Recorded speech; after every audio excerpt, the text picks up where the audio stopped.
Okay, I think we're about ready to get started. So, I'm Karen Bierman. I direct the Child Study Center here at Penn State, and I'm really delighted to welcome you all to the second annual Innovation Hub event. The Innovation Hub, I want to give you just a slight history, was initiated last year. And the purpose really is to identify an area of child development where a significant gap is opening up between the research findings as they're coming out hot off the press and practice in a particular area of development. We thought that the area of sleep, particularly preschool sleep, was a perfect choice for this because it's an area, as you'll hear today in the presentations, where research is really emerging to describe a much more central role in development and a much more multifaceted set of dynamics around family processes and sleep than we knew before this, whereas interventions still tend to be fairly limited, either focused on a public health, let me give you some information about what you should do as a parent, or focused on individual children who have come in for treatment around sleep issues. So big gap between what we're learning about, maybe what more public focused intervention could and should look like to really impact sleep in a broader way. So we're really excited about the talks today and learning more about it. I have a few housekeeping things to mention. One is that if you found it this morning, the break room with coffee and food is right down the hallway. We're not allowed to bring food or drink into this room, except you are allowed to bring water, as long as you're careful, they said, and don't spray it around. The break room will be open when we have a break, so you'll be able to access it then. I also want to give a welcome to our online audience, and to just mention to them we do not have the chat system activated for this morning, and also to let everyone know that we will be posting the talks online afterwards if you want to catch up on anything that's presented. So with that, I'm going to turn it over to Doug Teddy, who's really the head honcho, who's organized this whole event, and let him give a more specific introduction.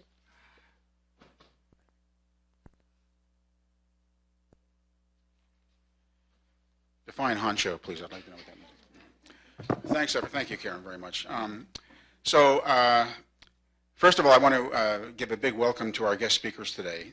They've traveled, several of them have traveled a long way to be here. Kate Williams holds the prize for traveling all the way from Brisbane, Australia, to be here today. Michelle Garrison, who has traveled from Seattle, Washington. Maureen McQuillan from Indiana, and me, I traveled from Pine Grove Mills to get here. So I also wanted to just send out a welcome to Kaya DeBarbaro, who's here from the University of Texas, visiting us today. Lauren Covington, where's Lauren? There she is. Hi, Lauren. And Lauren is here today.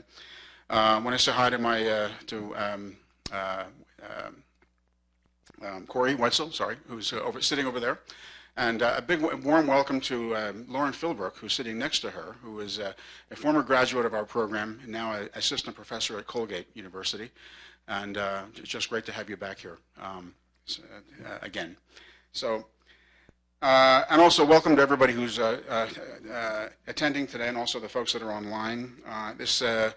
I know this promises to be a great set of talks. Each one of these talks represents a piece of a puzzle for me that makes up the larger topic for today, which is family-level perspectives on sleep and self-regulation in early childhood, and in particular, how to sort of conceptualize intervention around that, which I think is a challenging thing. It's not news anymore that sleep is causally linked to a whole host of regulatory processes. That's not news anymore. But I think that the research that's been done in the last 10 years or so, or longer, and which is represented by our guest speakers today, just shows how ubiquitous that impact is, and talks a lot about the different domains of regulatory processes that sleep affects. And also, I think in the last 10 years, there's been a sort of a new appreciation of how developmentally rooted sleep is in the family and in family processes, and that these processes begin very, very early in life. Now, parenting practices and parenting quality have a lot to do with sleep trajectories that emerge in infancy and early childhood. And again, research in the last 10 years is really showcasing that. But it's also the case that child and parent sleep is reciprocally influential. Okay? We're talking about a family system where everything's feeding back onto itself. Family systems theory really applies big time when you study sleep and its impact and the impact of family processes on sleep. And it's also the case that these processes, these patterns that we'll be talking about today, are highly stable and they're very resistant to change. And that is, I think, a big challenge for any sort of intervention approaches. How do you cut into that? How do you cut through that? And how do you break those processes from, how do you make them less stable, that is, in terms of developing an intervention that works? Now, interventions have been developed to improve adult sleep. We've heard a lot about sleep hygiene and what that is, and I think everyone has a pretty good understanding of what that is, although I have a slide in my arsenal that there's a lot to it, and different people have different sort of takes on it, on exactly what sleep hygiene is. You may know that Arianna Huffington, the former editor of Huffington Post, is now dedicating her life to sleep and sleep hygiene, and she's stepped down as being editor, and she's talking all about sleep at this point, which is pretty cool. As far as interventions for children, we've all heard about ferberizing, so the graduated extinction approaches, establishing consistent bedtime routines as all part of this, experimenting or messing with child sleep schedules across the 24-hour period, so forth. So all of these interventions are there, they're around. Okay? What is not well developed are family level interventions. They are not well developed. The goal of these interventions, at least from my perspective, is to improve sleep, not just in any given family member, but across the board, to actually improve family sleep.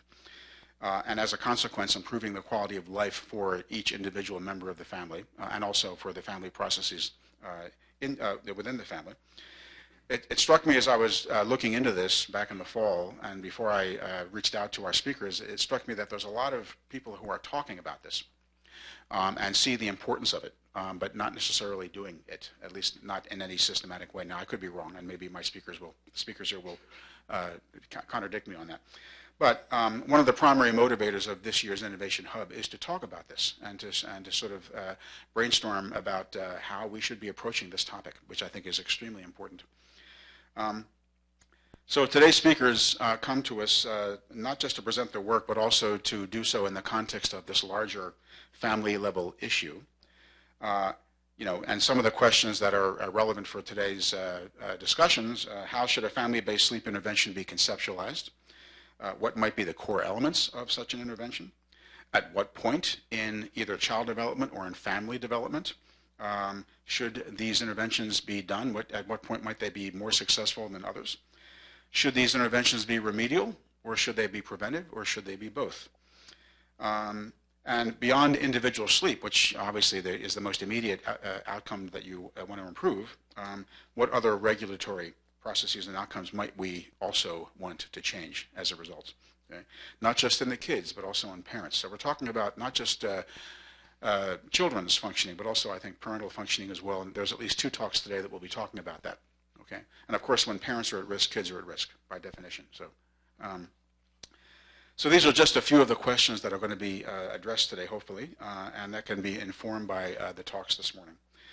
I am honored to be leading this particular Innovation Hub. I want to thank Karen for asking me to do this, taking this lead role. I'm very eager to see how today's proceedings help clarify and organize our thinking around that. So, without further ado, I would like to introduce our first speaker, who is Kate Williams. Kate is coming to us from, she's an associate professor in the School of Early Childhood and Inclusive Education at Queensland University of Technology. Am I saying that right? Her research focuses on children's development of self-regulation. She has done a fascinating study looking at long-term implications of early sleep processes in kids and the linkage that they have with later self-regulation, measured in a variety of ways. I also want to mention, so Kate she's a very interesting person in that she's not just a researcher, but she's also a musician. I learned last night she plays saxophone. She's a registered music therapist, and I told her this morning that if she runs out of time, she can maybe regale us with a sax solo or something. But without further ado, I'd like to welcome Kate Williams to the stage. So.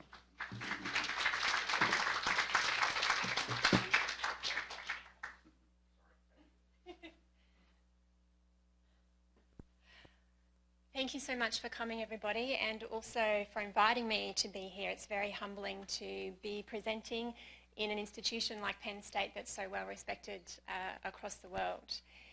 So I thought I'd just tell you a little bit about where I come from. This is Australia. It's a big place. I come from the capital city of Queensland. So Queensland is one of our 8 states and territories. Brisbane sits in this bottom corner here of the yellow section, and your second largest state of Texas fits into Queensland with some room to spare. And here is Australia overlaid on the states, just so you can sort of get an understanding of how big we are. Brisbane is, as I said, the capital of Queensland. It's beautiful one day, perfect the next is the catchphrase. It's one of Australia's most livable cities. And it has around 2.5 million people, which I think Philadelphia at the moment sits at about 1.5 million, so that gives you a bit of understanding. If we're too lazy to drive to our wonderful beaches, we have a beach right in the city, just so that we can have a swim whenever we want. This is my university. This is my office building. So Queensland University of Technology is the 9th largest university in Australia, the 2nd largest in the state of Queensland. We have around 50,000 students, which is about the same amount you have on this campus here, but half of all of Penn State together. My office is on this corner right up here with some nice views, and this is the inside of our building there. And finally, just to link to sleep, because that's our topic after all, in Australia we have some of the best sleepers in the world. These lovely ladies and gents sleep for about 18 to 22 hours a day. So now I've convinced you to come visit me in Brisbane, I hope. Let's get on to the topic at hand. I want to convince you of 3 key points today. I'm trying not to wander from the microphone for our online people. So the first is that sleep and self-regulation development are intertwined in early childhood. The second one, both early sleep and self-regulation are useful signals of risk, particularly when we look at them in combination, which I would stress is important. And that addressing sleep, in fact, may be the missing link that as self-regulation researchers and interventionists we're actually looking for and that we need to address. To do this, I'm going to talk about research that I've been leading in Australia that uses this population data set. So it's called Growing Up in Australia, Longitudinal Study of Australian Children. This is the first time in Australia we've had a population study funded by the government such as this. It began in 2004, recruitment began in 2004 with 10,000 children across the country in 2 cohorts recruited. So the first cohort, or the birth cohort, were born in around 2004, and the kindergarten cohort were about 4 to 5 years at that age. So right now our sample are sitting at 14 to 18 years old, and we're continuing to follow them.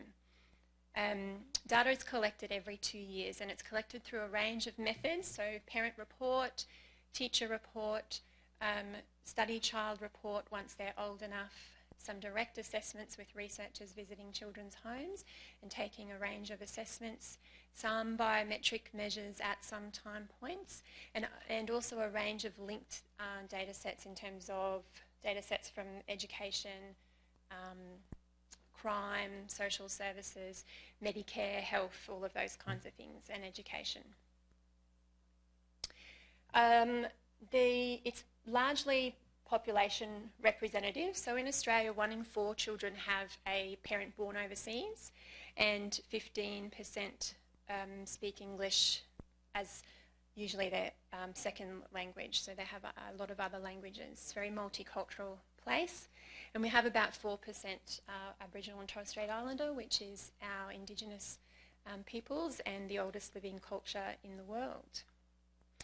I'll talk through a few papers today as examples, but don't feel like you have to write it all down. If you just Google Kate Williams QUT ePrints All of the papers are available.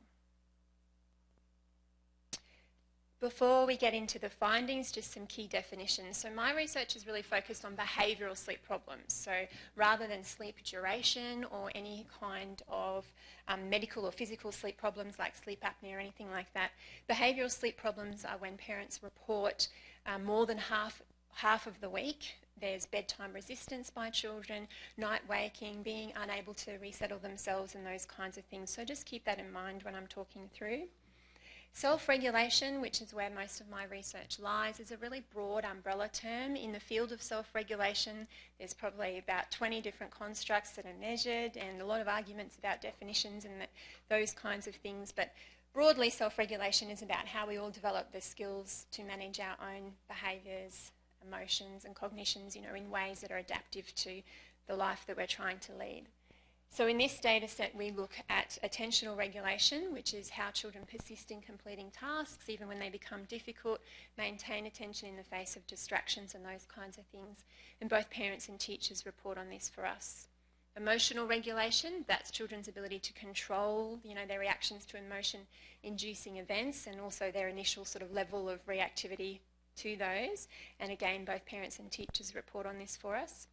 And also classroom regulation. So teachers in each year of data collection report on how children attend in class, their persistence, eagerness to learn, independence, those kinds of things. Like most research internationally, we tend to find all of these things highly predictive of later trajectories and important in understanding children's development. So on to my first key message. There's a couple of example papers here out of my group, being that sleep and self-regulation development are intertwined in early childhood. I won't talk through too many statistical models in full, but this is one of them because it is important and forms the basis of a lot of ongoing work here. So this is a cross-lag panel model, and at the top we've got behavioural sleep problems, we've got emotional dysregulation or the lack of emotional regulation in the middle, and attentional regulation along the bottom. And you can see in the yellow here that these were measured in the first year of life, followed by every 2 years later, until the final period is 8 to 9 years. So the first thing we can see, and you don't need to worry about the numbers, I'll just interpret them for you, is that sleep problems become more entrenched and stable over time. So we've got increasing estimates in the top line here. Secondly, sleep problems are associated with emotional dysregulation 2 years later in general. So specifically, the more sleep problems you have at one time point, the worse your emotional dysregulation levels are going to be 2 years later. This is important because any parents, in the room will know that if you have a rough night one night, the next day is going to be a bit tricky, probably a bit emotional. But what this is telling us is that when sleep problems are embedded, then up to 2 years later, we're seeing sort of the impacts on the ongoing self-regulatory developmental processes. So it's not just the dreaded day after. We also see that the reverse is true, so that emotional dysregulation is feeding back into sleep problems over time. However, when we compare the strength of those paths, generally the sleep-driven paths are a bit stronger. Something to keep in mind.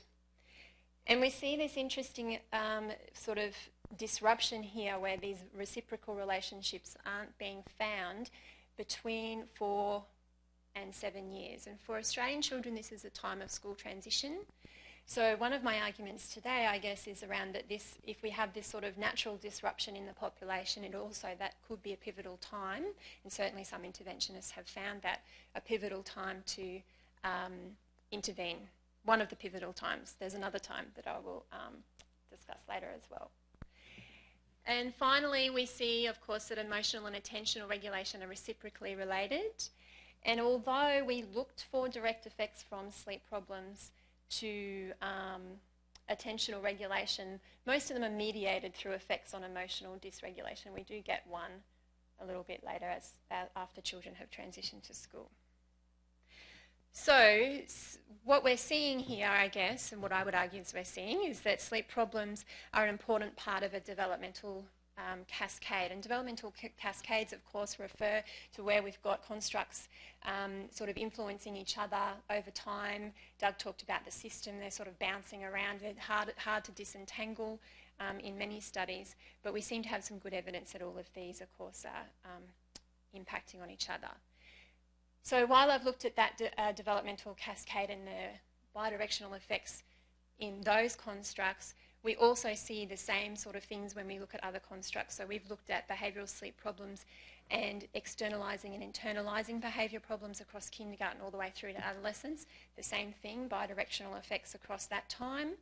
And in this model, where we've only just finished the analyses, we see similar bidirectional effects in sleep problems reported by parents and classroom regulation reported by a different teacher at each time point. So we don't have the shared method variance that we might have had problems with in another model where parents are reporting everything. Here we have two different reporters and we still see sleep and classroom regulation bidirectionally involved, I guess. And further, what's really important, I think, about this model is that we then looked for the outcomes associated with this. So taken all together, this sort of bouncing around of sleep problems and classroom self-regulation accounts across 4 years to 11 years, accounts for 40% of academic achievement variance at 12 years, which is quite a chunk given we've only got these constructs and not a huge amount of covariates, and we didn't have any prior cognitive ability in the model either. So, and it also accounts for 36% of externalising behaviour problems and 22% of pro-social skills. So I think that's pretty convincing that these are two things, behavioural sleep problems and self-regulation, that we should pay a lot of attention to early in life. There's no surprises there. Second message, both early sleep and self-regulation are useful signals of risk, and particularly when we consider them in combination. So we've known for some time that children with early sleep problems may be at risk for later poorer trajectories, similarly for self-regulation, but I think we've got a stronger predictive model of risk if we consider them in combination. And I will explain why. So far I've given you very variable-centred approaches to analyses. So this is where, we've looked at the interactions between the variables. We make the assumption that because we've got a population representative sample, that these associations hold for the whole sample and therefore say something about the population at large. However, another really useful approach that I quite like using is the variable-centred approaches, such as latent profile or latent class analysis, which allow us to try and identify specific profiles of children or families within the data set who are alike in the way that the variables sort of cluster together and different to other profiles that might be there. And I think this is helpful, particularly in very early childhood, where our measures have to change all of the time as the children develop. So you can't ask parents about self-regulation in the same ways at 2 as you do it at 5. And so we have this problem when we're trying to model things and claim that we're measuring the same thing. This kind of is a neat way, I think, of circumventing that. So this is a latent profile analysis where we have sleep regulation, so not problems anymore, but the reverse of that. So how well they're regulating their behavioural sleep at 3 time points from birth to 4 to 5, their emotional regulation 3 time points birth to 5, and attentional regulation, or A, which they are here, at 2 time points. What we see in the latent profile analysis is 3 profiles essentially come out. The first to talk about is what I would call the normative profile. It's about 70% of the children in the sample. It's in the blue. And what we see, these are their sleep regulation patterns, that they have, not that great a sleep regulation in the first year of life. This is probably to be expected, but increasing to the point where very few of these 70% of children at 4 to 5 years had any significant behavioural sleep problems. In both emotional and attentional regulation, they start above the mean in their scores and generally increase over time, which is kind of the developmental course that we would expect. So the good news is that 70% of children in this sample. The not so good news is that we have 2 other profiles. We'll just combine them and talk about them together for ease. We call them the poor regulators. They're the remaining 30%. They're in orange and grey. What happens with them is they start below the mean on all of our measures, and with their sleep regulation actually become poorer and poorer and poorer. So their behavioural sleep problems are escalating from birth to 5 years, as are their emotional and attentional regulation problems. No doubt probably because of the dynamics that are happening because of the previous model that we saw. So 30%. This was an important study for Australia because it gave us our first prevalence estimate, I guess, of sustained behavioural sleep in combination with self-regulation problems across the first 5 years, around 30%. And when you take that to the field in Australia, they say, oh yeah, that makes sense to us, because early childhood educators would be saying there's about 30% in any of their groups of children who they struggle with classroom self-regulation and are calling in behavioural supports and needing help with those. The second reason it was helpful is that we were able to then link these profiles with 2 years later, children have transitioned to school, and teachers who are not privy to any of this data about early sleep problems or regulation tell us that these 30% are the children with the worst classroom self-regulation, the poorest pro-social skills, the highest emotional problems, and with problems with hyperactivity. So in combination, important to consider. First. Second, important to consider how they're tracking over time. So it appears to me that the most sort of risky group for children are those who are not resolving behavioural sleep problems across the first 5 years. Another one showing the importance of risk here. So that study was looking forward with children. The beauty of population and longitudinal data sets is we can also look back. So here we waited until children were 8 to 9 years to see if they had an attention deficit hyperactivity disorder or ADHD diagnosis. Or alternatively, were showing clinically relevant levels of symptoms even if they didn't have a diagnosis as yet. And we looked back at their behavioural sleep problems and self-regulation measures from 2 years. And what we find, the ADHD diagnosed and symptomatic groups here are in blue and orange. And we see that right from 2 years, they have significantly more behavioural sleep problems that are sustained and or escalating to 6 to 7 years, whereas our group that are then not later diagnosed with ADHD have some behavioural sleep problems at 2 to 3 years, which tend to go down with many resolving those problems. So again, there's some, and this is a similar pattern played out for emotional regulation and attentional regulation as well. So differences right from 2 to 3 years in those ADHD populations. So again, in combination with the previous study, I would say that we've got a pretty risky group who were identified by a lack of resolution of behavioural sleep problems across the first 5 years in combination with self-regulation difficulties. And bearing in mind, of course, as Doug was saying, there's a whole parenting and family system around here that I don't have time to get into, but I'll trust that my other speakers will sort of get us into that lovely, juicy area. Final message. I have no watch or time. Okay, great. Plenty of time. So final message, addressing sleep may be the missing link needed to improve self-regulation. So as Doug alluded to, we have some fairly solid approaches to sleep intervention. We have emerging evidence on self-regulation interventions, though with mixed findings depending on how you do it, when you do it, and those kinds of things. Particularly in populations like ADHD, we do know that if you can intervene on behavioural sleep problems, and usually this happens later in middle to later childhood, then you will make a substantial impact on daytime symptomatology. But I'm not sure that we've done enough work to expand this kind of thinking to earlier in childhood and to general populations where we might prevent some risks rather than just sort of addressing the clinical populations as we get there. So here's a hint. This is analyses, again, just finished, not yet out.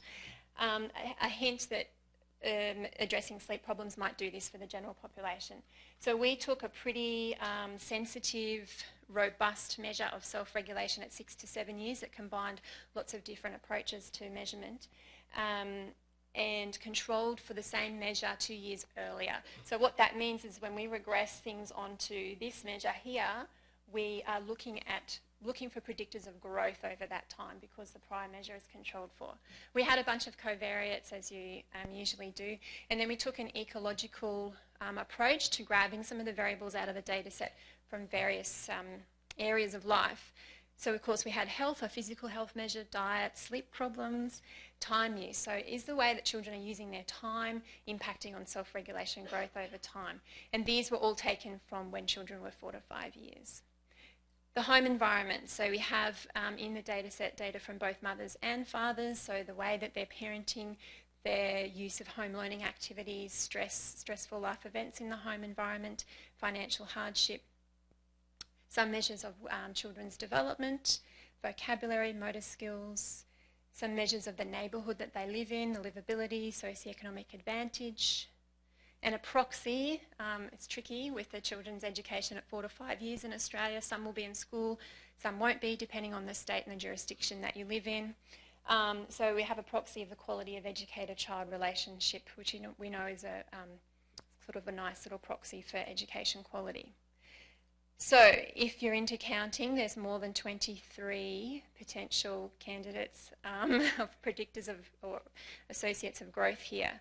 And sleep comes out as one of them. Very few, not all of them are predictive, of course, but sleep problems is one of them. Specifically, the less sleep problems you have at 4 to 5 years, the steeper your growth in self-regulation across 4 years to 6 years. Other ones, for those who are interested, won't surprise you. If we can reduce parenting anger, which I believe is actually showing us something about the self-regulation capacity of parents in that house, in that the more anger they're showing, perhaps the lower their own self-regulation skills, at least in a parenting context. So if we can decrease that, we will see steeper growth in self-regulation. Financial hardship needs to be addressed. Children's gross motor skills, so there is emerging work on the links between motor skills and self-regulation capacity. We weren't surprised to see that. Pre-academic skills and marginal effects for both the home learning environment, so more parent-child activities and exposure to resources, increased self-regulation growth, and importantly for me as somebody who comes out of education, the quality of educator-child relationships is also important. So we have seen, taken together, that sleep and self-regulations, share a lot. Some of these things are that they're less stable very early in life, giving us a clue that earlier might be better. Stability increases over time, and as Doug alluded to, these are patterns that then become hard to disrupt. The developmental course for both, I would argue, is other regulated to co-regulated to self-regulated. So as infants, we all need a lot of support to both, fall asleep and to regulate our temperature, emotions, attention, everything. But we move very, very quickly, infants are very capable, into some co-regulation where we're having some support but less, and then into self-regulation. And I think bedtime is a time in every 24-hour period in family life where we can see these processes play out or not in certain ways, depending on how parents and children are managing that. They're both independently associated with a range of longer-term outcomes, and they are also, there's a socioeconomic gradient. Just chatting with Karen this morning sort of reminded me of this. There's a socioeconomic gradient for both of these measures, so with that we see the households, with the lowest socioeconomic status tend to have more behavioural sleep problems, probably for parents and children, and poorer self-regulation. Improvements in each of them are important for future trajectories. The resolution of sleep problems by 5 years, I think, could be really critical. And we also know, of course, that the stronger we can have children's self-regulatory capacity before they enter school, the better their trajectories are going to be. I think one of the things that both the States and Australia share and you can correct me if I'm wrong, but I know I'm right for Australia, is that schooling doesn't close the gaps that children enter school with. If anything, it just widens them. So we really need to try and address that, but also support children and families as much as we can before they enter school. However, if we miss that opportunity before school entry, that time of school transition could be a second window of opportunity, where at least in Australia we're getting a more universal access to a broader section of the population as well. As I said, bedtime is daily self-regulation in action. It's a really interesting and important window, I think, into these processes. So finally, from me, the next challenges for the field, and there's a lot of them, but I think we need to understand why sleep and self-regulation are linked a little more. There's two basic theories, and they're probably both going on. They're not mutually exclusive. One might be is that we have shared underlying and biological genetic basis for these things happening, and the second is more related to that very first model I showed you, where over time there's a mutual exacerbation process and with the developmental cascade effects. Understanding gene-environment interactions, very important. Developing more sensitive risk protection tools. So I've talked a lot about risk today and using the measures, using these constructs to identify at-risk groups. But of course the problem we have is that we have many children who have behavioural sleep problems who then won't later go on to have poor trajectories or an ADHD diagnosis. We have many children who later have an ADHD diagnosis who won't show us early behavioural sleep problems. So we need to think about how we're using this and become more sensitive, if we can, about these risk prediction tools. We need to account for cultural diversity. So we do have a nice culturally diverse sample here, but of course we have you know, some cultures who wouldn't see night waking or wanting to sleep alone as a behavioural sleep problem. So how do we work with a range of families in a way that's going to be supportive? Tailored dual intervention approaches, so I think this is the point of the whole day today, around sleep and self-regulation, which of course is going to be via parents. Bridging the clinical or the health and education divide. So I think this is really important. I'm not sure what it's like here, but certainly in Australia we have our early childhood educators perhaps a little resistant to wanting to work with families around something that's seen as a family at home bedtime thing. You know, I don't do that. We don't talk about that. But I think there's a problem there because they're seeing the impacts of the sleep environment in their daily classroom, and they do have relationships and access to families that we could leverage to do this work. And of course, knowledge translation to make a difference. So if the whole point of developmental science, in my mind, and why I do it, is not just to understand and be curious and illuminate, but to actually try to make a difference, particularly those families who need the most support to you know, kickstart those positive trajectories. So finally, thank you very much. As an Australian standing before you in our Black Summer, I felt that I really had to say thank you for the support of the US that we've seen, both moral and financial, and please thank all of those around you. And also just to make sure that you don't stay away, because the fires, it is a large, there's over 10 million hectares burnt, I think, but that represents 1% of our land mass. It's still a lot, but it's only 1% of our land mass, and it's 16 hours drive south of me, and the rest of the country is still beautiful, mostly smoke-free. Come to the beaches and don't stay away. We need you to keep coming. And you know, we rebuild after natural disasters just as well as you guys do, I'm sure. So we look forward to seeing you soon. Don't stay away. Thank you.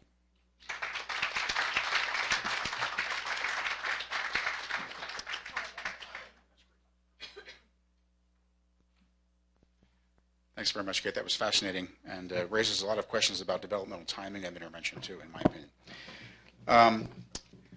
Our next speaker is Michelle Garrison. Now, Michelle comes to us from University of Washington. She's a research associate professor there. Oh, okay, associate professor. School of Medicine, the Division of Child and Adolescent Psychiatry, and also the University of Washington School of Public Health, Department of Health Sciences. Michelle's work is fascinating, and just learning about it more at dinner last night. It's very, there's a lot going on. There's a lot happening in her lab. She's focusing on interactions between sleep and media use and physical activity, and how this in turn is affecting health in children and adolescents. given that I still have an adolescent kind of, he's moving out. Now he's into emergent adulthood, but still, the link between media use and sleep is I think, a very important one to be examining. She's also interested in the impact of video games on sleep, and just a whole variety of things that she's doing to understand what promotes and impacts sleep in children. And I think that her particular presentation will provide us with a lot of food for thought in terms of what we should be measuring, especially in terms of other kinds of self-regulatory activities and processes. So without further ado, I'll turn the floor over to Michelle.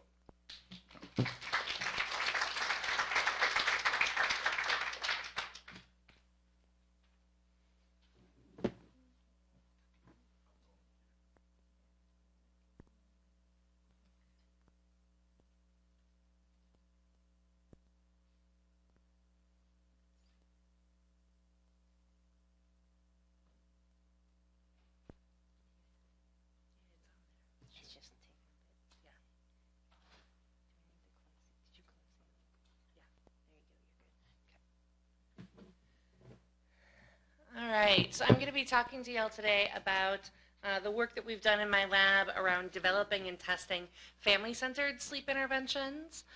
As he said, I'm at the University of Washington as well as at Seattle Children's Research Institute there in town. I always have a slide up there documenting that I have no financial relationships or conflicts of interest to disclose. I do have a handful of slides that are sharing unpublished data, and so if you see this little sign on there, those are slides not to take a picture of. Before I went into doing sleep research, I was in a bunch of other areas of general pediatric research. My background and training was in epidemiology with a focus in maternal and child health, although I started out in a developmental psychology department. And I worked on a variety of different health behavior change interventions. So things aimed at pediatricians and their prescribing behaviors, or looking at provider and parent communications around managing chronic illness, or interventions aimed at families around everything from asthma and media use to obesity and parenting. And I started really early on seeing sleep as this common thread throughout them. And something that was really interesting to me, both because it was just exciting that sleep affected all of these other things at once, and because it seemed like an opportunity for something that might be a little bit easier and more appealing to families to modify than some of the other things that we were trying to address. Also, as an epidemiologist and as a data junkie, I got really excited about the relationships that we see in sleep. Because when you have really simple, straightforward epidemiology, we know that drunk driving causes car accidents, right? Nice, simple, linear path. When we're thinking about sleep, right, we start to get these bi-directional relationships, right? Where if you take like sleep and media use and physical activity, right, you have bi-directional relationships between every one of those. So as an epidemiologist, that gets interesting to tease out, right? And of course, the complexity goes beyond that, right? Because we see that child sleep problems affect parent sleep, and that parent daytime tiredness affects how they function as a parent. We know that affects things like outdoor playtime opportunities, which affects child physical activity, which affects child behavior problems, which affects child sleep, right? And so you get this effect that we sometimes talk about as a feedback whirlpool. Or sometimes when I'm talking about this to parents, we talk about it as the feedback whirlpool of despair. Because you can see how you just set yourself up for this really awful cycle where the child didn't sleep well, and so their behavior and emotion regulation was a mess the next day, and that made it even harder to get to sleep the next night, right? And it just feeds it into itself. And some of the parents that we work with in our studies feel like they have been trapped in that feedback loop for years without a break. A good number of the families we talk to say that they, as parents, have not slept the night through in more than 3 years, right? And I just think about what that would do to me as a parent and my parenting capacity, right? Obviously, that's huge. But we also think about the impact that that has on child development. One of the things that I think about when I'm thinking about intervention development is that I found that across our different interventions, even back when we were focusing on asthma and media use and ADHD, that there's some kind of key concepts that are really important for us to take into account, both as we think about intervention design, but also as we think about how we're going to set up our studies, what we're going to measure, what we want to take into account. Because at the end of the day, my goal is not just to improve what's going on for sleep and development for just the times that we have somebody in our study. I want to be having a sustainable impact for families, right? Because otherwise that doesn't seem like A, worth it on my end, or B, even worth it for the ask I'm making for parents. Because at the end of the day, as a society, we ask more of parents than is possible for them to do every day, right? If you add up everything that we tell parents, these are the things you should be doing to be a good parent to your child and to optimize your child's development, it's not physically possible to do all of those things. And so for me as an interventionist and as a researcher, it's really important that I'm making sure that my interventions are creating kind of long-term sustainable change for families so that they're actually getting good return on that investment that I'm asking them to make of their very finite resources as a family. So I think about how do I make sure that my interventions are family-centered, realistic, and sustainable. I think about, are they modular and adaptable, tailored and interactive? Am I using participatory design and making sure that representation is kind of key in how I'm thinking about things? And social cognitive theory is this underlying framework that ties a lot of this together for me. When I think about why my interventions need to be family-centered, it's that a lot of traditional sleep interventions are very top-down and push families to accept this really outside value judgment and prioritization around what should be most important to them, what outcomes should be most important, what behaviors should be most important. And that ends up, A, just pushing a lot of families out. When I first started doing this work with sleep, it was in part because I heard from so many families that we worked with that yes, they had read all these sleep books and they had been sent to all these doctors, and they felt like so much of what they were saying was not meant for families like theirs, that they didn't see families like theirs represented in those materials, in those books, and that the strategies that were being suggested either were a mismatch with their values as a family or just weren't physically possible for them as a family. And so it was really important to me to take that into account in developing my interventions. The other thing that was really important to me is thinking about, you know, when we're asking people to make these changes, are we having a net positive impact on child and family quality of life? Because it's possible to do an intervention that greatly improves sleep, but actually has a net negative impact on the child and family when you think about the different trade-offs involved. Right? I mean, for example, I could completely improve a child's sleep if I send a nanny in who's going to be super regimented and is going to be the one to completely control what goes on from bedtime onward. But then I'm removing all those lovely things that are going on in that family and those relationships, right? And so the net impact I would have on the child and the family would actually be negative. And so it's really important to me to make sure that we're thinking about that, again, from both an intervention perspective and a study design perspective. And that's one of the reasons why that when we're thinking about our intervention work, sometimes we're coming from a harm reduction framework instead of coming from, say, an abstinence-only framework. Whether it's, you know, media use or things like co-sleeping, our goal with our interventions is not to tell families, oh, you can't do that. But to work with families about why they're doing different things and is it meeting needs for them versus not working for them, and helping them to identify ways to meet their needs that are kind of minimizing the negative impacts and kind of emphasizing the positives that they're getting out of it. Again, having interventions that are realistic and sustainable are important to us. And part of that is having interventions that can adapt as a child develops or as a family situation shifts, right? I can help a family a lot with sleep and their present environment and their child's developmental stage right now. But if I'm not giving them broader and deeper skills, then they might be exactly in that same place 3 months from now when they have a new baby or the child starts kindergarten. So my goal is to give them skills that can really grow with them as a family. And I don't want the way that we're changing behavior to be reliant either on ongoing power struggles, because we all know that is not sustainable, or resources from our intervention program that aren't always going to be present for them. And so one of the things we've embraced as part of that is thinking about the division of responsibility model, akin to what Ellen Satter has done with division of responsibility in early childhood feeding.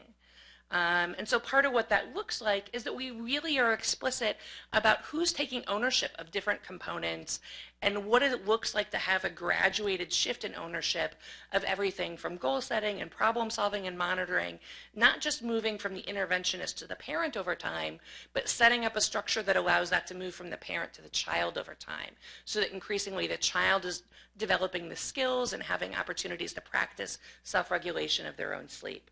And so to begin with, what that looks like is that the parent is in charge of providing a healthy sleep environment and consistent and healthy sleep opportunities and chances to learn and practice sleep skills. But the child is the one who's in charge of falling asleep and practicing those sleep skills. And one of the things that we hear from a lot of our families is just knowing that they are not responsible for forcing their child to fall asleep is just this huge weight off for them, because of course you can't do it. Right? And as my 4-year-old will be very clear with me, right? I can't force him to sleep, right? What I can do are these things down here that provide him with the opportunity and the ability to be able to regulate that for himself. Having modular and adaptable interventions is also really important to us because, again, you know, we want to think about, are we developing resources that are going to be able to be used in a variety of settings with a variety of populations? And so some of my colleagues joke with me that that I need to branch out beyond diagnoses that start with A, because at this point my interventions have been adapted for sleep in children with asthma, ADHD, autism, arthritis, and fetal alcohol exposed children. So if you have ideas of other conditions beyond things that start with A that I should be looking into, you should let me know. You know, when I think about why interventions need to be tailored and interactive, it goes back to the very first intervention I developed. And this right here probably shows you why I'm not allowed to do all my own computer programming and graphics design anymore. This was from, I don't remember if this is like the late 90s or early 2000s. It was the first asthma intervention I built. And one of the things that we found really made a huge difference for parents was the fact that they didn't feel like they were being given this top-down advice that was given to absolutely everybody. That the advice that they were being given was tailored to their child and their family and their situation. And even though it was all being done via computer and automated messaging, the fact that it was tailored to them made such an incredibly huge impact on them. And even for the one-to-one interventions that I do, I really take that to heart about how can we make sure that our interventions are going to be tailored to what that family needs and where they're sitting right now, instead of coming at it from the perspective of everybody should be getting the same thing. And then thinking about it from a perspective of participatory design and making sure that we have adequate representation and how we're thinking about intervention development and outcomes measures development and has just been really key for us. And we've heard from a number of our families how important that is. An example of that is one of the components that we used in our pilot study of one of my sleep interventions was a bedtime yoga routine. And one of the things that we heard from a number of the families in that pilot study was that seems like a really great idea, but yoga is not for people like me. Yoga is for skinny white ladies, and I am not a skinny white lady. I can't try this. And so we had to really stop and think about that. Like we think that this is a really valuable part of our intervention. What can we do to make this seem like a viable option? And so animal yoga is a great way for your child to relax. We retaped our video using a volunteer family from one of our projects. What's our first post? Our cow pose, because it's the most loud, right? Pick out a few animal yoga poses and do them with your child. So this is our tattooed military dad, who's very much, you know, not a super flexible guy, parent of this large Latino family, including several kids with special needs. And it was great being able to show families this is what could it look like, right? That it's not about wearing these special yoga clothes and having these perfect body positions. That this is what we're asking you to do. And families looked at this and they're like, this could be my family, right? This could work for us. And so that was a really important thing for us. Um, as I mentioned before, social cognitive theory has been really important for how we think about intervention work. And so, in part because it allows us to take into account the fact that not everybody has equal power over their environments and the ability to change those environments. And we want to make sure that we're taking that into account when we're thinking about intervention design, and that we want to think about how we can take what people know and what they value and use that to help them make change. Outcomes expectations are a key part of that. And so really helping people think through what might improve in their lives if their child's sleep improves, what might happen if things don't change, and really kind of coming at that from the family's values and their perspectives, and then using that to motivate behavior change. We think about the social environment because despite what Cher says, we don't all sleep alone. And the social environment can include a lot of factors, right? You can have circadian misalignment across the family. You can have competing time demands and values across the family. You can have different temperaments, right? This we have found is key. When you have child and parents who have very different temperaments and different sensory needs, it can create a lot of conflict as far as how bedtime is handled. And addressing that actually became a key part of our intervention work. We also look a lot at self-efficacy in sleep and what we need to do to build both parent and child self-efficacy around sleep. And their ability to not just handle sleep in the moment, but to be able to handle sleep going forward as their life evolves. And to really counteract some of the harmful social norms around sleep. We would have families tell us that they didn't want their 3-year-old to be spoiled by getting used to having too much sleep. And so their child's life was scheduled to the point where it was not physically possible to have more than 7 hours of sleep a night, right? And so, you think about these social norms are so prevalent in our society right now that sleep is weakness. And that's even coming down to how people are parenting. And it's really something we have to take into account from an intervention perspective. We do a lot of work around skills, practice, and self-observation. One of the things that's been really critical for us in that regard is setting families up to be able to practice some of these skills during the daytime, because it's actually really hard to implement new skills at bedtime when everybody is tired and exhausted and worn down from the day. And so having had successful practice with those skills in the daytime has been really important. And so the SHIP study is a intervention study that we're just now wrapping up in 2.5 to 5-year-olds, 450 families of my family-centered sleep intervention compared to an active control with 3 years of follow-up on both parent and child outcomes, looking at everything from cognitive functioning and behavior and emotion regulation to obesity, as well as obviously sleep. And when I did this, it was not just because I wanted to see if I could improve sleep, because I was pretty sure that I could. It was because there were all of these observational studies that had shown these really compelling relationships between early childhood sleep problems and later behavioral and emotional problems, later school failure, all of these things. But as an epidemiologist, I'm always thinking about all of these different sources of residual confounding that might be there in the model, because there's all these potential confounders involved, like family chaos, that are really, really hard to adequately measure and tease out. But I knew that if we could experimentally improve sleep, in a randomly assigned half the population, and then not in the other half, and then follow forward for outcomes, then if we see improvements in these long-term outcomes, we can be much more confident that they were truly caused by the improvement in sleep. And so as an epidemiologist, that was really exciting for me as well. And thinking about, by improving sleep, how many things can we improve, kind of all at one go. So the toolkit that we gave families, so the intervention involves a home visit and then follow-up phone calls over the course of a year. And they get a toolkit that includes things like a bedtime routine chart that we tailor to the child's temperament, bedtime passes to help reduce limit-setting struggles around bedtime. We have videos, like I showed before, that kind of model for families what to do, as well as some other tangible tools like an OK to wake clock. We worked on, I'm actually going to skip over this one. This is just an example of one of the handouts that we had.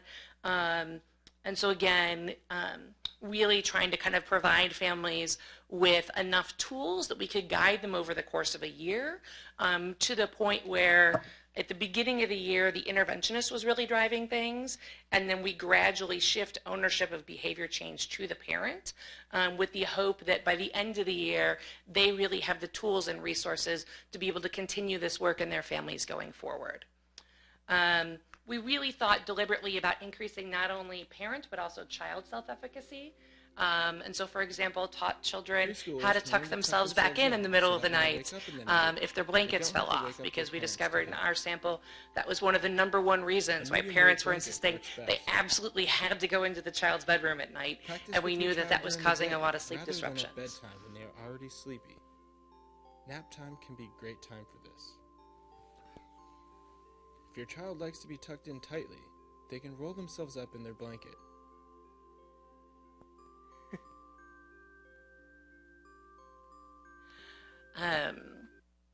And so, what was I going to say? We also really looked at what needed to happen with getting other caregivers on board, because a lot of what we saw is that it's not just that you have this like isolated dyad of one parent and one child in most situations, that there was a lot of people in their environment that were affecting how sleep went, and that to the degree that you could get everybody on the same team, not surprisingly, you could get better progress. And so we did some specific tools and resources with families around that, including sometimes role-playing what those conversations could be like. As far as the results we had with that intervention, we've had really nice, significant results, not only on some of our sleep measures, as I see here, but we're also seeing pretty similar effect sizes across our CBCL subscales, and when we're looking at the brief. We also did some direct measures of executive function and academic achievement, which we haven't looked at yet, and that will hopefully be coming up sometime later this year. When we look at kind of trajectories, one of the things that we see is that you have this slow, gradual improvement group that I kind of think is the baseline state, and what we see in a good number of families. But then you also have the people who improve quickly and the people who get worse. And those in the intervention arm were significantly more likely to improve quickly, and those in the control arm were significantly more likely to get worse. And so that was gratifying to see as well. The other thing that was exciting for me, and that which should make sense to me as a parent of a young child, is some of our effect sizes on the parents were just as large, or in some cases even larger. And so this is looking at the impact on the PEDS-QL, family impact scale of quality of life measures, as well as marital conflict, and then looking at the PROMIS score of parent sleep disturbance. We also have parent sleep diaries, and we see some similar effects there. And one of the things that we discovered as we started diving through this giant trove of data is that some of the mechanisms of change for long-term outcomes appeared different in some ways than what we had hypothesized, which was that we do all this work to improve child sleep duration, and that in turn leads to these other outcomes, because of all the different neurological benefits of having that improved sleep, right? And we do see that, but we also see some really other important mediators that if I had realized that was what was going on, it would have actually changed how I approach intervention a little bit. So again, we figured intervention improves child sleep, and then you have this impact on, child emotion and behavior regulation. And then if we see an impact on parent sleep outcomes, we're like, oh, it's likely both because you're improving child sleep and because you're improving child behavior. Whereas what we actually see as our strongest mediating pathway is that the intervention has a big impact on what the parent and child experience together is like at bedtime, and that in turn has this big impact on parent sleep, and that most of the effect that we see long-term on child emotion and behavior problems is actually mediated by what's going on with the parents and their experience at bedtime and their sleep. And that, for me, is really interesting, that it's not all about what's going on as far as trying to eke out every additional 10 minutes of sleep duration, that even the quality of what that experience is like at bedtime is actually having this really critical impact. Because, again, that has an impact on how you think about what your goals are with an intervention. Not surprisingly, one of the other things that we see as a mediator is consistency. in of itself, achieving that is having a big impact as well.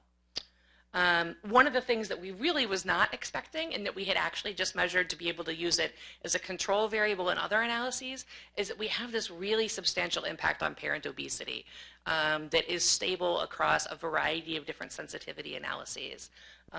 Where in families who are obese at baseline, it's a 9.5 pound weight difference at 1 year follow-up and about a 2-inch difference in waist circumference. And so, to me, that just blew me away as far as thinking about, what's going on, because we're not directly intervening on, parent diet or even parent sleep. But we're seeing effects that are actually larger than what you see in many interventions that are directly aiming at adult obesity. And so we're actually working with some obesity researchers at our institute to follow up on this next. When we think about how we're going to evaluate studies like these, there's a couple of things that we found are really important. One thing is that thinking about, again, going back to our framework, that it's really important that we're actually measuring some of these behavioral and attitudinal mechanistic pathways so that we can have a sense of what's going on, right? So we measure our outcomes expectations and our self-efficacy and our social environment, and these are just examples of some of the items we use there. And then in our diaries, we're measuring not just sleep, but we're measuring other things that are important to us as well. So we're able to capture data on what's going on as far as these sleep-related parenting behaviors. We have a daily measure of emotion regulation, because one of the things that was really exciting to us was not just what do we see about overall child emotion regulation, but what do we see about day-to-day variability in child emotion regulation. And so capturing that on the diary was really exciting for us. And we also use those diaries to make sure that we're measuring sleep across the whole family. Because obviously we're seeing that that is what's really mattering here. One of the things that was really important to us to make sure that we thought about is, are we looking for possible negative effects and possible unintended consequences? And are we setting ourselves up so that we're going to be able to do that? Are we capturing some mechanistic steps from the model we started with so that if our results are unexpected, we can see what might have happened? Right? Because I have been on studies before where you don't do that, and then you have these negative results, and you have no idea what went wrong. It's really important to us, not just in intervention design, but in outcome design, that we take into account what outcomes and unintended consequences are valued by our families, even if they're outside our model. There's a variety of different ways in which we do this, including working with families ahead of time in focus groups and interviews to identify additional outcomes that we should be taking into account. Another approach that I'm excited about is using goal attainment scaling, where we're actually having families identify ahead of time something that they think will improve if sleep improves a lot. And then we help them operationalize that on a 0 to 10 scale, and then they track that, and we're able to use that. And we found that that's not just useful data, it's also very motivating for families to use. That's a tool that we've pulled in from the rehab field. And then, again, making sure that we're really thinking about, are we having a net positive impact on these families? And so thinking about things like quality of life measures and time use measures and burden measures that are really going to get at, is the gain these families are experiencing from the intervention worth the costs that they might be incurring? Another thing that we have found is really key is to really think about, does our study design and our analysis plan really allow us to take into account effect heterogeneity? And that's important both at the subject level and at the interventionist level. I see a good number of studies take that into account at the subject level, where they're thinking about things like, oh, do we have a different effect in boys versus girls, or a different effect in older kids versus younger kids, or in kids with baseline behavior problems versus not baseline behavior problems. But it's also important to think about, say your study has 2 or 3 or 5 different interventionists, were they equally effective? I have been on studies before where we found out after the effect that all of the intervention effect was due to one interventionist, right? And so then what you stop and think about, is the effect we see in the study actually because of the intervention as we designed it, or is it just because of this person? Right? And if we're not looking for that and we're not reporting that, sometimes people are replicating and implementing interventions that don't actually have the promise that we think that they do. And so paying attention to that can be really important for how we think about generalizability. Another thing that's really important to me is that we be really intentional about thinking about who we're excluding from our studies. One of the things, again, when I was talking to families back when I first started this work, people were telling me that they felt like they weren't represented in what they saw in the sleep advice and books out there. And some of that comes back to the research, that families like theirs also weren't represented in sleep research. Because child sleep research as a field has often excluded families living in instability. It's often excluded families who have developmental issues in the family or serious medical problems in the family or a wide variety of different challenges. And so as a result, it's really hard for the interventions that we're testing to be ready to go out and work with those families. And so for me, coming at this from a public health perspective, it has been really important in my work to keep my inclusion criteria as broad as possible, even though that means that I have some more noise in the data and my sample sizes have to be larger because of that. But the gain that I get from being able to know that, oh, look, like my intervention even works for families experiencing housing instability. It even works for families experiencing domestic violence. It even works for families where, a mother is dealing with severe depression and trying to parent through that. To me, that's been a really important part of this work. And then I just wanted to mention that one of the things I'm doing next is a study where we're looking at how to teach early adolescents how to learn how to self-regulate their media use and their sleep, and taking a harm reduction approach instead of taking the media gadgets away. And I'm really excited about that because I think that an abstinence-only approach, we have plenty of evidence, is not working.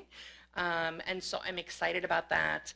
And what we're using is a mindfulness approach that's trying to counteract some of the impact that the media use has on interoceptive awareness and physiological arousal states. And so again, we're taking into account those same concepts in developing the intervention and testing the intervention that we did in our other studies. Just briefly, a couple of the other upcoming projects we have in the lab. We are working on expanding our interventions to target the entire family unit at once, because that was the number one request we had from families, that it would be much easier on them if they were trying to improve sleep for everybody. And then when we looked at the barriers families were experiencing, the sleep of other family members was very often one of the biggest barriers. On the other hand, there were some barriers people saw as just completely intractable. So things like homework loads and school start times and parent commute length. And so we're doing some work looking at the impact of those on sleep. I have a pending PCORI proposal looking at different study design features, including how many interventionists you use, and the impact that has on reproducibility and generalizability of behavioral intervention research, including sleep, and then doing some work on sleep scale development and validation, specifically around parent sleep competence and circadian fragility. Thanks to my amazing colleagues, staff, and students, but especially these folks here, and to my very own test subject, Zevi, who's now older than this. He's 4, but I love this picture. And thanks.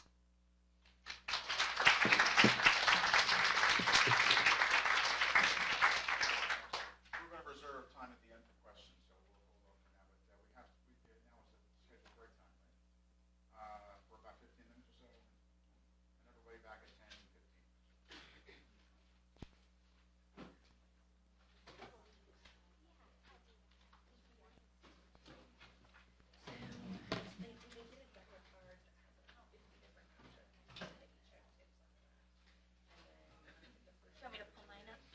Yeah, I guess so. So right here? Yep. There we go.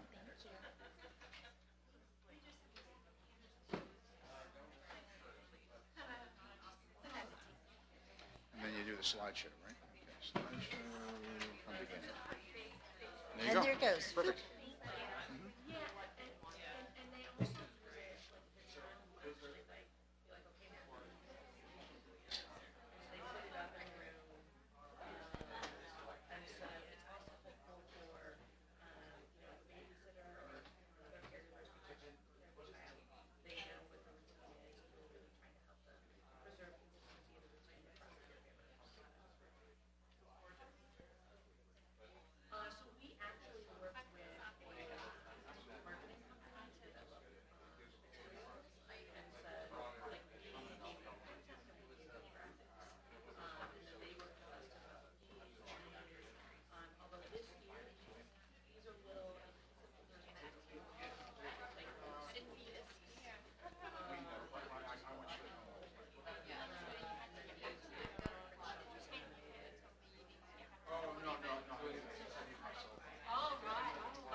Okay, so it's I guess it's time to resume.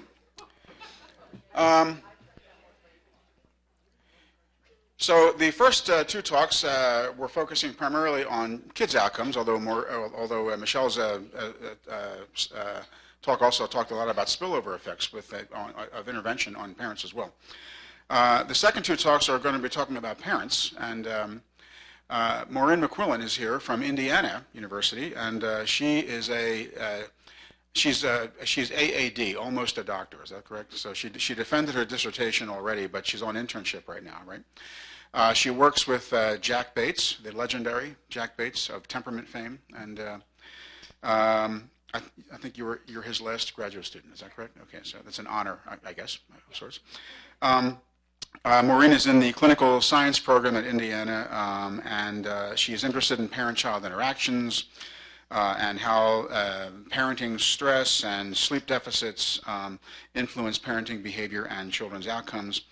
Her study is one of the first studies, at least by my reckoning, to really look at the impact of sleep on parenting in parents of young kids. Okay? And it was a really nice piece of work. It's in the Journal of Family Psychology.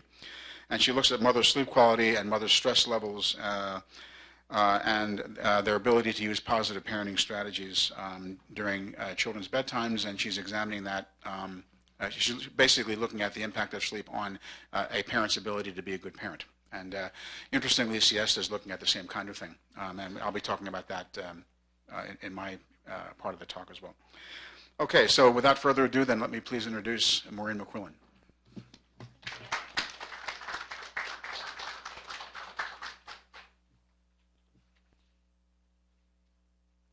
All right, well, thank you for that lovely introduction, and thank you so much for all of you for being here and for including me. It's really a huge honor.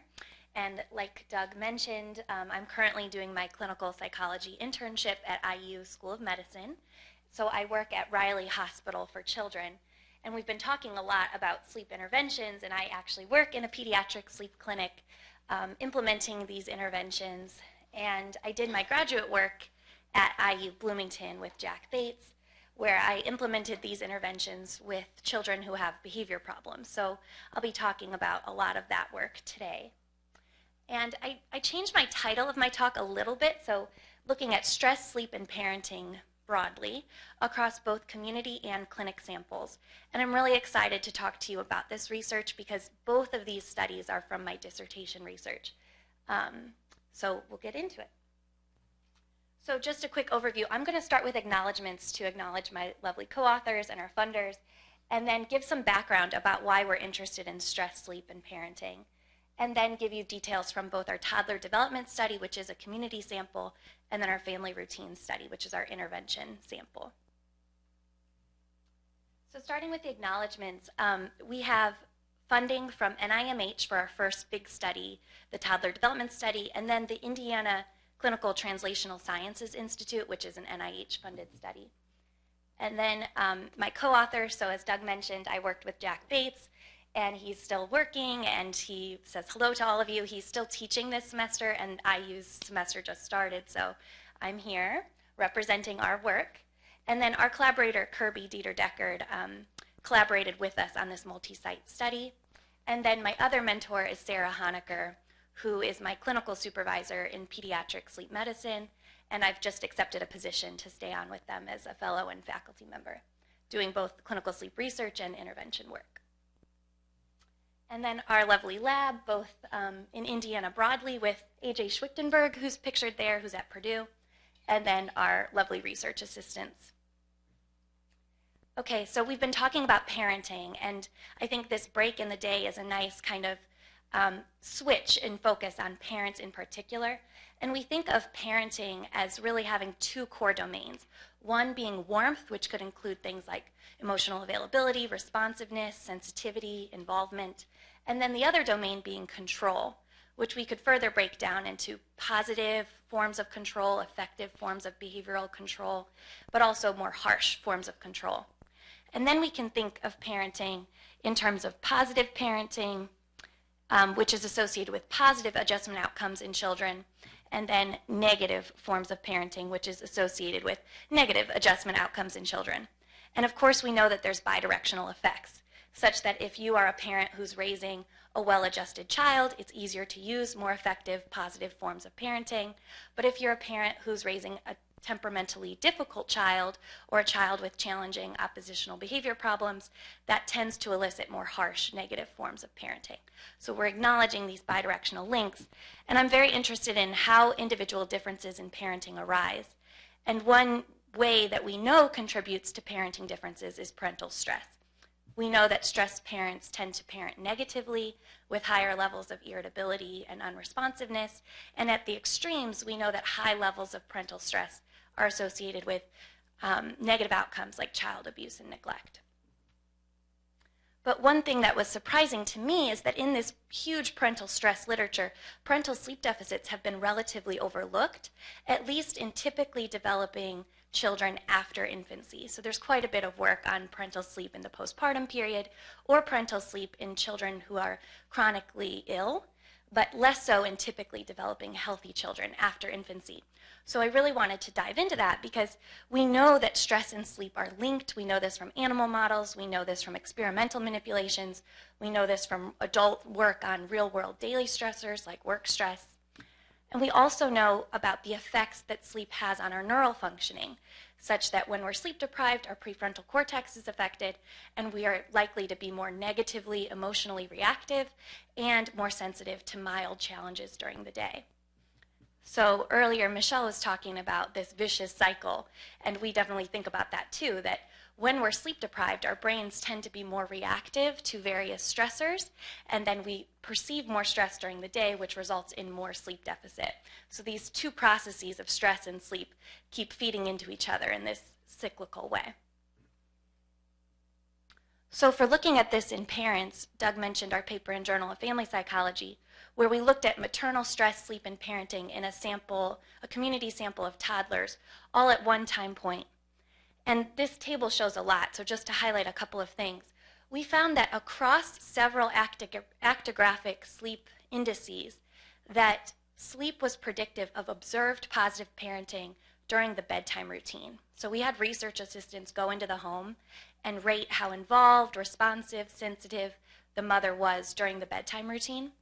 And we were able to predict that behavior via actigraphic measures of her sleep above and beyond other forms of stress. So we had a variety of stress measures: chaos, parenting events, Riley roll overload scale, demographic factors, and sleep was predictive of parent behavior above and beyond those other forms of stress. We know that stress is linked with parenting, but now we also know that sleep is linked with parenting. And another thing I want to highlight here is the importance of our objective measures. So as I mentioned, we had observed measures of parenting, and then we had actigraphic measures of parent sleep. Over here, the one that's not circled is the Pittsburgh Sleep Quality Index. When we had subjective ratings of mother's sleep, that was not predictive of her parent behavior, but the objective indices were. So this was really promising and exciting because, as we've been talking about, sleep could be a really useful target. It's hard to tell a mother to change the stress in her life, but we know that sleep is amenable to behavioral intervention. We know this from adult CBT for insomnia work. We also know this from the pediatric sleep world, that if child sleep improves in response to behavioral interventions, parental stress tends to reduce, and there's translated improvements to parent sleep as well. And there's some work showing that if you intervene on parent sleep in particular, at least in the postpartum period, parent sleep can improve. So this is really promising, but the next step in our research is to test this longitudinally, because that first study that I showed you was all cross-sectional just when children were 2.5 years old. So now we're collapsing this out using a cross-lag panel model, which you already talked with us about, so I appreciate that. And the beauty of this kind of model is that we can look at associations between constructs within time, but also between constructs across time while controlling for autoregressive controls, to really look at change in these variables and fully test mediation. So that's what we do in this first study, the toddler development study. We had a pretty large sample collected at ages 2.5, 3, and 3.5. This was a multi-site study with data collected in Bloomington, Indiana, and Virginia Tech. And you'll notice there's a little bit of a drop off in the N at the last time point, and that's because we had planned missingness. The Virginia Tech families only completed the first 2 time points. And at each wave, we had mothers complete questionnaires about a variety of stressors. So they completed chaos measures, rollover load measures, parenting stress measures, various socio-demographic things like social support, SES ratings, and then we also had them rate things like child behavior problems as a form of stress. And then at each time point, we had both the toddler and the mother wear an actigraph for 1 week, and we used the Today algorithm to compute meaningful sleep variables, and then looked at things like duration of sleep, timing of sleep, variability of sleep, and how fragmented sleep was. And then we had 2 research assistants go into the home and observe the bedtime routine. So that's the same measure that I discussed earlier of observed positive parenting.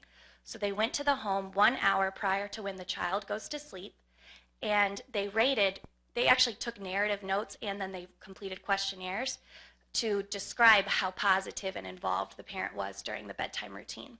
So we owe a lot of credit to our undergrads who did all those observations. So then if we look at this model, first just within the first time point. So you'll see the round circles represent latent constructs. That first circle, parental stress, is a latent construct of several stress measures, including chaos, parenting events, and role overload. The second circle, general sleep deficit, is an actigraphic latent construct of sleep duration, sleep timing, and variability in both duration and timing from night to night. And then the third is a latent construct of that positive parenting observed during the bedtime routine. And what we see first is expected associations within time, such that parents who were more stressed tended to experience worse sleep, and parents who experienced worse sleep tended to parent with less positivity during the bedtime routine. And then if we collapse this across, there's a lot going on here. These models have a ton of effects, too much for us to go over all today, but I want to highlight 2 things. The first is that we do see this longitudinal link across time, such that parents who were getting worse sleep at that first time point tended to parent with less positive parenting 6 months later. So not only are we seeing this within time, but we're seeing this across time, which was an important finding. And then the other finding that we had is this bolded, what I'm calling a reverse mediation effect, that sort of went in the direction that we didn't necessarily expect at first. So we expected that more stressed parents would have worse sleep and then would parent less positively. So we expected it to go this way, but it went this way. And if you break it down, it actually makes some sense. So parents who used more positive parenting at bedtime tended to experience less sleep deficit 6 months later. And I think it's really important to highlight that this is positive parenting during the bedtime routine. So these may be mothers who practice good sleep hygiene themselves, or who are good at putting their child to bed, and so then their child is sleeping better and they're able to sleep better. Or maybe they have a child with fewer behavior problems who's easier to put to bed, and therefore they're able to experience better sleep. So I wanted to dig into that a little bit more by asking 2 follow-up questions. What about the child's sleep, and what about the child's behavior problems? So for what about child sleep, we can do the exact same model, but have observed positive parenting, child sleep, and parent sleep. You'll notice that these are now manifest variables because I broke down and was looking at specific sleep indicators as opposed to that overall composite.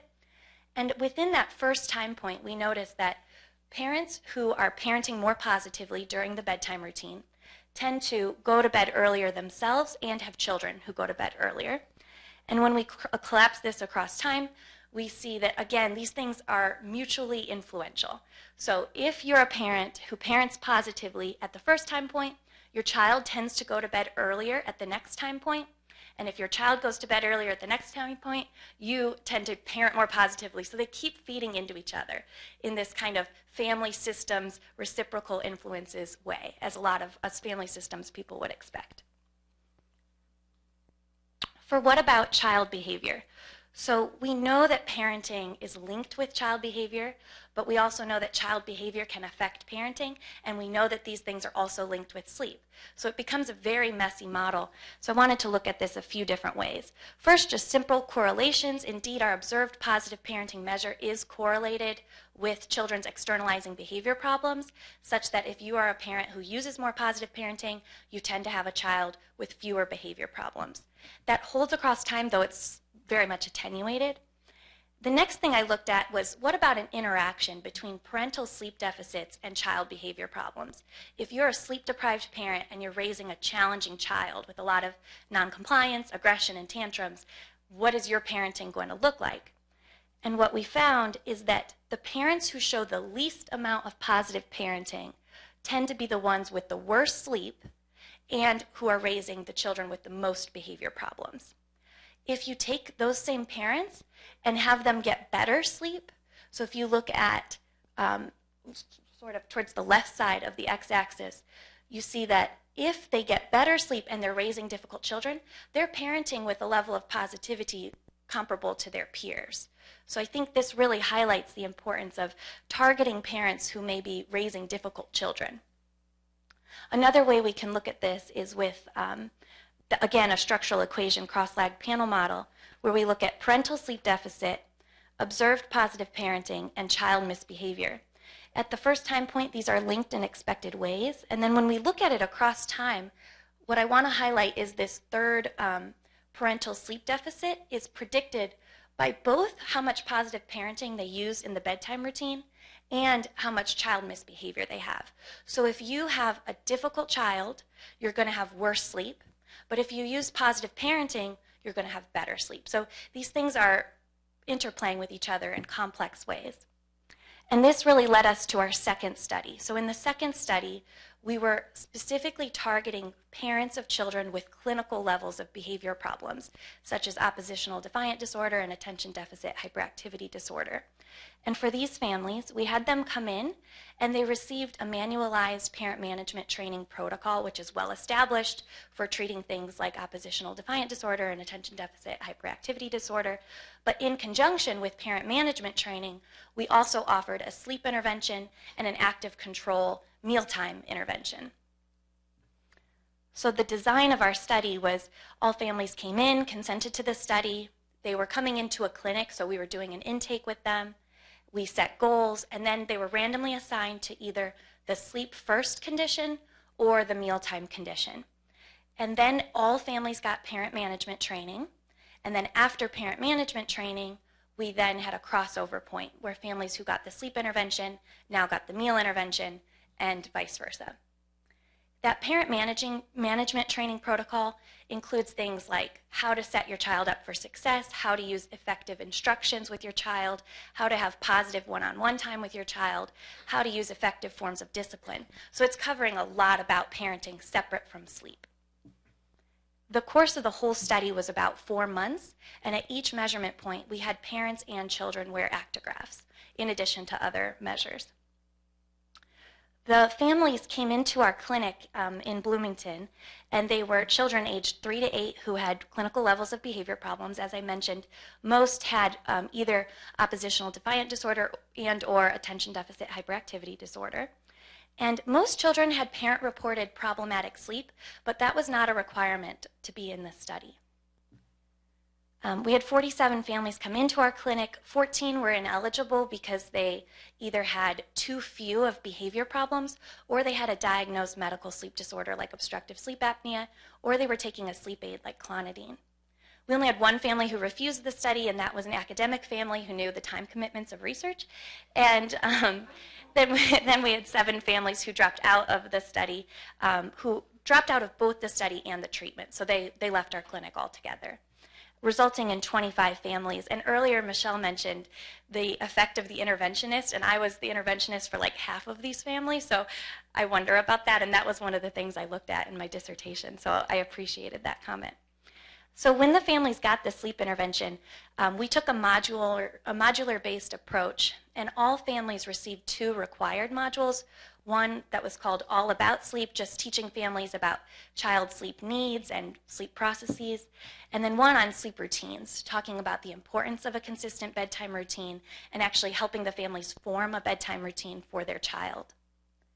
Then we had optional modules that we offered to the families as needed if the child had difficulty with settling to sleep, staying asleep, fighting fears, or sleeping independently. For the sleeping independently module, we only did that with families if they wanted to. So if the family co-slept and it wasn't bothering anyone, they could keep it that way if they wanted to. So within each module, we had videos for the families, we had handouts for the families, and within this sleep routines module, we gave the families a sleep train, and they could select images to represent various steps of their bedtime routine, and then they could put those in order on their sleep train and take that home to use as a visual interactive schedule like what Michelle has in her study. And here's an example of one of those videos. That children with a calm, consistent bedtime routine sleep better at night. These parents decided to make some changes with help from the Sleep Train, a simple way to set up a bedtime routine. They'll design a routine, making sure that their child goes to bed at the same time every night. With a little patience, a lot of love, and a few changes, your child will be on the way to a good night's sleep. Let's watch a Sleep Train routine in action. The engine sets the bedtime, the caboose signals goodnight, and the boxcars in between are the bedtime activities. The engine, or your evening reminder, time for bed, is your child's cue to start gearing down for sleep. Set a time that you can stick to every night. If your child often argues or delays when it is time for bed, it may help to start the routine with an activity she enjoys. Start with a quick game of hide and seek, or maybe a silly game. Next, fill in your boxcars. Many sleep trains start with a pajama car. Praise your child for following along with the routine. You can use a bedtime chart, letting your child remove the symbol for each completed step. You can include cars for teeth brushing and that last trip to the toilet. In a quiet place, read or tell stories. You can call this the story car. Some children enjoy having a snuggle or hugging car. Your attention and love helps your child have a calm night of sleep. Finally, it's good night. Ideally, you will then be able to leave the room. Children who fall asleep without a parent in the room are much more likely to stay in their beds all night long. Some kids like a nightlight, a special toy, or a blanket. However you finally say goodnight, the goodnight caboose is your child's signal that it's time to sleep. So that gives you an example of one of our intervention videos, and as I mentioned, we had videos like that for each module. And in our active control condition on meal times, we had comparable optional modules and required modules, with each having videos and handouts to go along with them. You'll notice that Sarah Honecker appears in those videos for those of you who know her. And if you're interested in any of these resources, you can either go to that website or email me, and we can give them to you. So in terms of our measures to look at outcomes related to this study is listed on clinicaltrials.gov, so I'll just discuss our primary and secondary outcomes of interest with child sleep using actigraphy, but also looking at parent-child sleep interaction during the bedtime routine. I think it was interesting in Michelle's talk, she talked about that sleep onset association time and the interactions that parents and children have during that time, and we were really targeting that with this intervention as well. And then we also looked at improvement in child behavior problems, particularly because this was a clinical sample where they had clinical levels of behavior problems. So in terms of outcomes with child sleep, we did see significant improvement in night wakings, but not in other domains of sleep.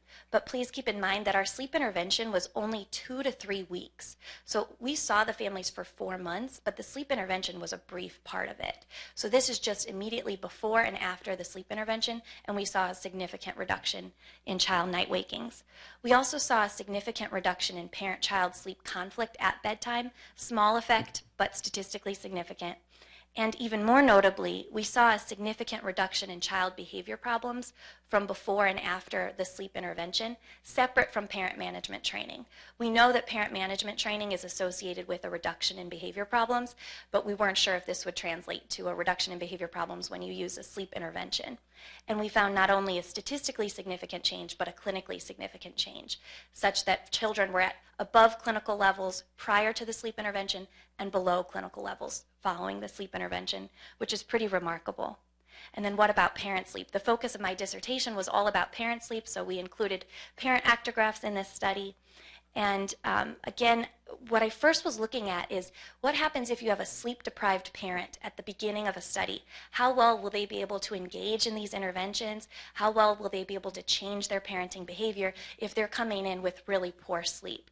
So for each of these, we're looking at initial levels of parent sleep and then change indices on the y-axis. All change indices are scored such that higher values reflect more improvement in the domain. And I realize these are kind of small, but the first one all the way to the left looks at how much sleep the caregiver was getting at baseline. And we find that caregivers who were getting short sleep at baseline tended to report the least improvement in child behavior problems over the course of the study. We also found that parents who were going to bed latest at baseline, so that had really late actographic sleep timing, actually reported the most improvement in parental stress measures. So the way I interpret that is parents who are going to bed really late might have been the most stressed at the beginning of the study and therefore have the greatest room for improvement in stress domains. And then the third one here looks at how variable caregiver sleep was. So that catch-up effect of short sleep one night, long sleep the next night. If you had highly variable sleep at baseline, you tended to have the least improvement in skill use. So we had our therapists rate caregiver skill use at each session. So they were rating things like effective commands, effective discipline, and there was less improvement in skill use for caregivers who had very variable sleep at baseline. The next question I looked at is, okay, what if parent sleep changes over the course of the study? So although we weren't targeting parent sleep in particular, we could see as a parent is improving their child's sleep and as they're learning these sleep habits, could their sleep change and what result would that have on this intervention? And what we found is that, again, parents who improved both the duration of their sleep and the consistency of their sleep tended to report greater improvement in their child's behavior problems. So they benefited more from treatment if their sleep improved itself. So to quickly summarize across studies, the first thing we find is that we know that parent stress and sleep are connected. In the first study, we saw that in the cross-lagged panel models, that all these stress measures were associated with sleep deficits, but we also see it in the second sample, where we have a highly stressed group of parents who are raising difficult children, and they are especially likely to experience sleep deficits. Interestingly, we had them fill out the Pittsburgh Sleep Quality Index, and the parents in this sample, the clinical sample, 91% of them had clinical levels of sleep difficulties, which was kind of shocking to us. So this seems like an important group to target. The second summary point is that sleep seems to affect parenting. We saw that in the first study in those cross-lagged panel models, but we also see it in the second study for parents who were sleep deprived at the beginning of the study. They were less able to benefit from treatment, but if their sleep improved over the course of the study, they benefited more from treatment. Sleep may matter most in the context of challenging child behavior. We saw that with that interaction effect in the first study. And in the second study, we see that those parents whose sleep improves seems to benefit more from parent management training. We also saw that our sleep intervention did improve child sleep and child behavior, and that when parent sleep improves, parent management training appears to be more effective. So some future directions. First, within our study, the family routine study is a small sample, but we collected a lot of data. We have other sleep questionnaires we can look at. We have daily behavior tracking data, so we had parents rate every single day how many instances of noncompliance, aggression, and tantrums they reported. So we can look at daily behavior tallies in addition to the day-to-day actographic data for both the parent and the child, which will be really exciting to look at. We also can compare between those two groups, the ones that were randomly assigned to the sleep first condition and those that were randomly assigned to the mealtime condition. And we have additional measurement points. So the data I was showing you was just before and after sleep intervention, but the whole intervention was 4 months long. So we can look at various points. In another study with preschoolers from our lab, we had them wear electrodermal E4 devices to really look at children's arousal during the bedtime routine to get at what's going on during effective, consistent bedtime routines that helps children experience better sleep. And then related to that, we have another paper under review where we're looking at the process by which sleep routines is associated with sleep outcomes, and we're specifically looking at security induction in the children.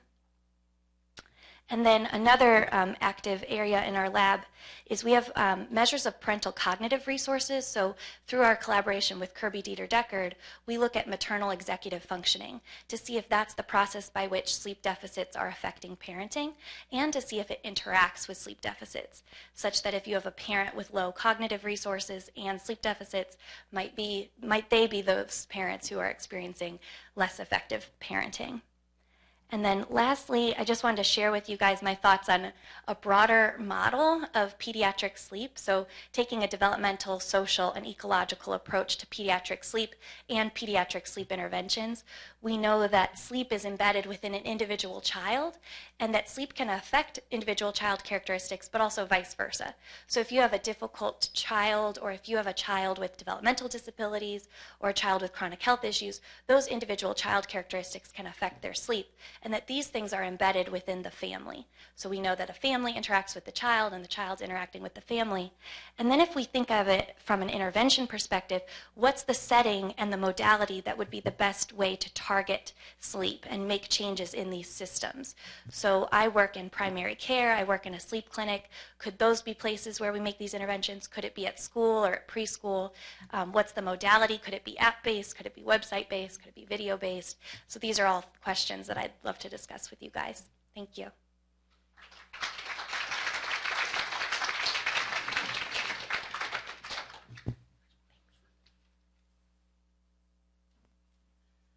Thanks very much, Maureen.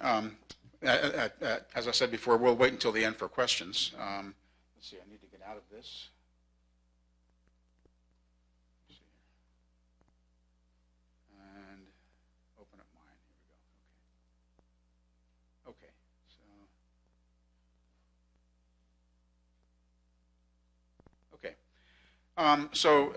Okay. The title of my talk, Sleep as a Family Level Construct, is, I guess, it really is sort of the essence of this symposium, I guess. I want to talk to you about two of the three studies that have been funded by NICHD in the Siesta research program. The very first one, some of the parent study, which is where we got the original Siesta acronym from, the study of infants' emergent sleep trajectories, funded by NICHD in 2009 with myself and Pamela Cole, Cindy Stifter, Mike Robine, and Ian Paul. And we had Molly Countermine, was the original, the Molly Countermine from HDFS. The original project coordinator, but also Corey Whitesell was a project coordinator of that for a while. And we also had Renee Stewart, who was project coordinator of our Hershey site. And the second one, the study investigating emergent sleep trajectories in kindergarten, we kept the Siesta acronym, even though the words are a little different. That's a study that's still underway. Corey Whitesell is also coordinating that. Karen Bierman, Orfeo Buxton, Dave Almeida, and Jackie Mobile are co-investigators on that one. And we have a third one here, the Family Foundation study, which is an intervention study looking at co-parenting around sleep and trying to promote that. I won't be talking about that today, but I will be talking about some data that come out of the first two. Okay. Just wanted to quickly mention, I just was taking stock of how many PhDs have been produced from the Siesta research program, and I guess it's a little bit of bragging I'm doing, but Molly, Bo Ram Kim, Brandon McDaniel, Lauren Philbrook, who is here, Corey Whitesell's here, Mina Shimizu, Grace Ree, Hyung Ree, and so this has been a really productive research program, especially in terms of producing top-notch scientists out of in the fold here. I'm very proud of that, I should say. So I want to just briefly talk about the original Siesta program. This was a longitudinal study that began at 1 month of age, and the families were revisited at 3, 6, 9, 12, 18, and 24 months. And at each time point, we did a burst of data collection for sleep measurement, daily diaries, actigraphy, and we also, on both the infants and also the mothers and the fathers. So we had sleep data on everybody in this study at each age point. And there are a lot of different measures were collected here. For purposes of this talk, the bottom three, where we look, I highlight in red infant attachment to mother at 12, 18, and 24 months, so using the attachment Q set, which is a home-based observation developed by Everett Waters. Infant behavioral competencies and problems at 12, 18, and 24 months using the infant, toddler, social, and emotional assessment. And also we took actual video recordings of parental bedtime practices, and also we had these recordings going across the night, so we could see what was happening not only at bedtime but also throughout the night. Okay. The other study, the Siesta K study, another NICHD study, is a study that has 225 families. This is still underway. We have complete data on about 181 families, and again, this is a measurement burst study where we're getting 7 consecutive days of data collection at pre-K, which is during the summer, and then early in September, the second or third week, well, mid-September, I should say, early in the kindergarten year, and then we do another home visit again in November, and then a fourth one in April. And also in September, November, and April, we go visit the children's school, and we examine, we get data on how the kids are doing in school from teacher reports and also from our own assessments. Okay. So I'll be pulling data from that study as well for this talk. So I just want to quickly mention, I think this may have been mentioned before in some of the other talks, but the American Academy of Sleep Medicine and also the National Sleep Foundation, they provide recommendations for how much sleep children should be getting. Kids that are between the ages of 3 and 5, the recommendation is somewhere between 10 and 13 hours of sleep per 24 hours. For kids 6 to 12 years of age, it's 9 to 12 hours. It really doesn't change all that much in childhood. Okay. And I mentioned that because one of the findings that I wanted to report, this is from Siesta K, we were using those recommendations to determine whether or not kids who met those recommendations, the proportion of time of days that kids met those recommendations, how that linked up with their functioning in school. So this is from Siesta K. So we weren't just using overall hours of sleep, we were looking at the proportion of days prior to the fall assessment, prior to the winter assessment, and prior to the spring assessment, were kids meeting this criterion of 10 or more hours of sleep per night.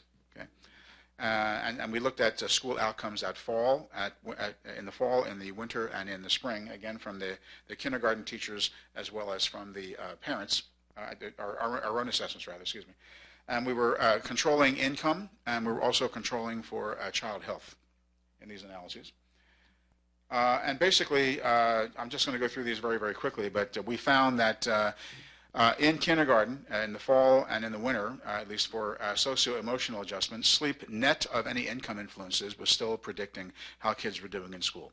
Okay, in terms of how well the kids were behaving in the classroom, how well the kids were relating to the teacher. We saw the impact of sleep certainly in the fall and in the winter. Notice that income also made a difference here. Okay, but income it was controlled, and the effects of sleep are net of income. Okay.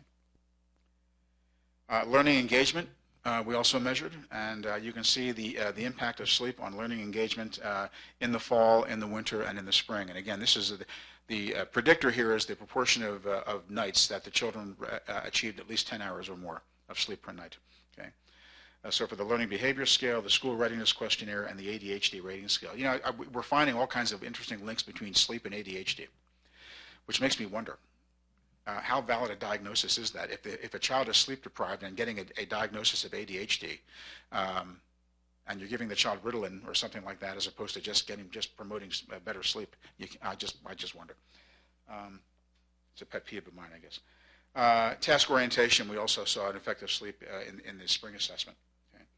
And also academic progress, again, we see the impact of sleep on the academic performance rating scale in the fall, and also letter naming fluency. And we see these basic findings, the effects of sleep in the fall, winter, and in the spring. So we saw a pretty robust association or prediction of sleep to how these kids were doing in kindergarten. Okay. So the links between sleep and adult functioning are pretty well established at this point. That work on this has been done for a number of years. But what about parenting? Maureen addressed this in her talk. There's not a lot of evidence looking at quality of parenting in families of young children. Okay, at least in terms of parenting, actually, while they're interacting, people have looked at parental functioning, sort of individually with indices, but in terms of actually looking at interaction, not too many.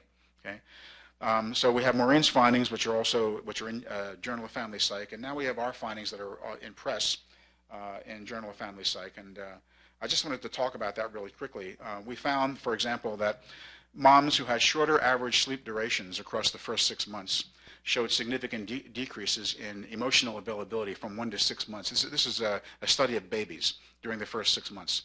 And most of our impacts of sleep we found at 6 months, by 6 months. So interestingly, we weren't seeing it earlier, but by 6 months they began to show up. I wonder whether or not babies, because of their expanded behavioral repertoire, that's where you're beginning to see it more at that point in time. But we saw an impact of average sleep duration when it was lower. The emotional availability at bedtime, which was independently scored, okay, was lower. We also found that moms who had later fall asleep times, that is to say, times when they said, I fell asleep at this particular hour, when they were later, they were independently rated as lower in emotional availability than moms with earlier fall asleep times. And we also found some interesting interactions involving moms' own averages. Okay? When moms were below their own average in terms of night-to-night variability and also fall asleep times, by 6 months they were showing deficits in emotional availability. So we looked at this sort of between subjects and also within subjects. And this is a paper that Lou Bai and I have in Journal of Family Psych. Okay, and these are just the interactions, what they look like. This is for fall asleep time, and the next one is for variability in sleep duration. Okay, one of the things that we're finding, and I believe that other folks are also reporting on this, is that it's one thing to look at average or mean amounts of sleep, but also variability day to day is also an important predictor. Something that I think you call that sleep volatility or something like that. Right. Thank you. Okay, so that's important. Okay, so this is a really cool finding. We're now in the process of looking at whether or not mother's sleep impacts children's security of attachment via mom's quality of behavior. Okay, and we have some analyses that are underway at this point.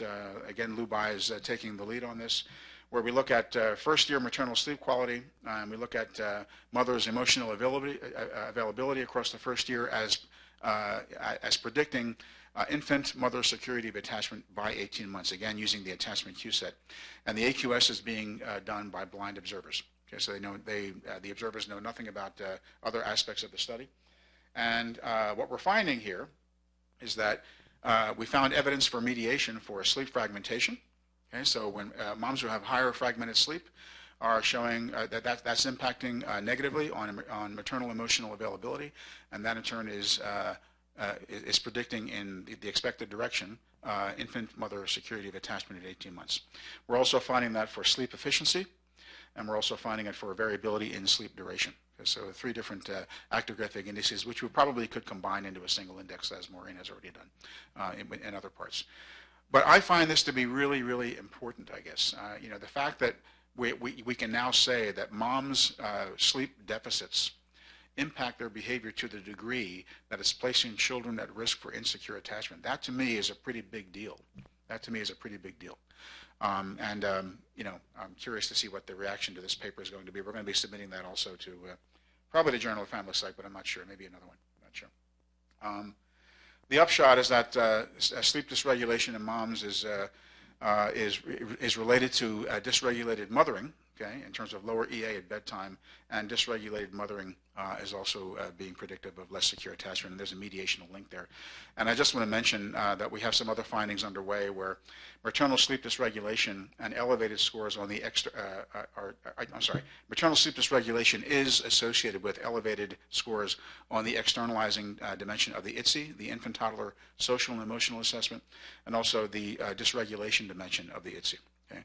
We haven't looked at the mediation piece yet, but we are going to be looking at that. So across the board, basically what we're finding is that when moms are not sleeping well, their parenting is being placed at risk, and they in turn are placing their children at risk. Okay, just want to briefly mention what emotional availability is. This is a construct developed by Zeynep Birinjan, and it's really, it involves 4 basic dimensions of parenting. Sensitivity, which is basically very similar to the Ainsworthian notion of being aware of cues, accurately interpreting cues, responding contingently, and responding appropriately. But it also, in this case, it also incorporates structuring, how well the parent structures the bedtime in this case, non-intrusiveness, which is a reverse scored scale, and non-hostility. And all of these are pretty highly correlated, and that's what the construct of emotional availability is when we're talking about that. Okay. Let's talk about the stability of sleep patterns. People have been talking about, the fact that we're dealing with these processes that are embedded within families. I actually was shocked at how stable these patterns are. Okay, so let's take a look at lights out. Okay, so this is a parent report of when the lights are turned out for the kindergartners, for the mothers and the fathers. Okay, so here is lights out for the kindergartners. And these are cross-time correlations. So time 1 with time 2 with time 3 with time 4. Janet's laughing over there. Look at the size of these correlations, 0.78, 0.75, 0.72. I mean, they're huge. It's almost like 1.0. I mean, I swear to God, we didn't make this up. It really is remarkable. Okay, so, and it's just as remarkably stable, not just for the children, but also for the parents. Okay, so if we look at the moms, these are, again, 0.76, 0.69, 0.64. These are, again, very, very highly correlated. So, mothers and kids who tend to go to bed late at pre-K, in this case, this is siesta K, are very likely to be going to bed late at K2, which is in September, K3, which is in November, and K4, which is in April. And that really, really strong correlations, really strong. And this is the same correlation for dads. And again, here we are. The dads are a little bit different, but they're still pretty high. If you look at sleep onset time, again, this is a parent-reported measure. Again, the correlations are just as high. So for sleep onset, K1 with K2, K2 with K3, K2 with K3, K4, etc., they're all very, very, very high. Okay. So, I mean, talk about stability. It doesn't get much more stable than this. So we're talking about processes that are very, very well entrenched in a family. And that creates, I think, major challenges for intervening, I think, in terms of how do you cut into that. And here is sleep onset time for moms, again, very high, and sleep onset times for dads, again, very, very high. So again, the cross-time correlations are at 0.7, 0.8, very, very high. Okay. Now, what about between individuals in the same family? Okay. Well, let's first take a look at lights out. Okay. So this is at K1. This is at pre-K with the siesta K data. So this is during the summer before school starts. Okay. So that 0.38 is the correlation between the child's lights out time and the mom's lights out. So it's not as high, but still pretty high. 0.38, 0.336 for the child and dad, and for moms and dads it's 0.42 or 0.43. But basically what this is showing is that, when one person goes to bed late, the other people in the family are also likely to go to bed late. These are significant. Okay, not as high as the cross-time correlations, but still there's clearly some influence going on here from one to the other. This is at K2 or in September, again, all significant. Between mom and child, and dad and child. Okay, this is at K3, again, all significant. Okay, and this is at K4. Okay, so again, highly the inertia of these sleep patterns is very, very well entrenched. And they're actually much higher than I was anticipating. So it's very interesting. The same is true with sleep onset times. In fact, with sleep onset times, it's even a little bit higher. So we were just looking at lights out. This is sleep onset, 0.5, 0.568 between mom and dad. Okay. Okay. This is at time 3 in November. And here's time 4, which is in April. So we're seeing the influence between family members, between members in the same family. Okay. And one more set of correlations I wanted to show you, which is basically the correlation between lights out time and sleep duration variability. So people who are going to bed later, okay, when the lights out is later, their sleep duration is shorter. And maybe that doesn't come as a surprise, but here's the empirical verification of that, basically. So when you go to bed later, that's so that the later the fall asleep time, the shorter the sleep duration. Okay, and that is true for both kindergartners and for mothers and for dads. It's a little bit less so for dads, but it's still there. Okay, so when you go to bed late, you are placing yourself at you're setting yourself up for a shorter sleep duration. And what's interesting here is that this was also happening at pre-K, which is before the kids were actually in school. And so, once kindergarten starts, they have to get up at a certain time to make it to school every day. Okay? And you'll see that the correlations are stronger after the start of kindergarten for the kids, but it's still the case even at pre-K. All right. So the conclusion here is that kids who sleep poorly are at risk for daytime dysregulated behavior and for attentional issues and academic problems. Siesta is showing this. Maureen's work shows this. Everybody up here showed this. Parents who sleep poorly don't parent as well as parents who sleep well. Okay, and even though this may be a no-brainer, maybe it is. I don't know. I think that we all sort of understand this on a personal level, but there's not a whole lot of empirical data on this until recently.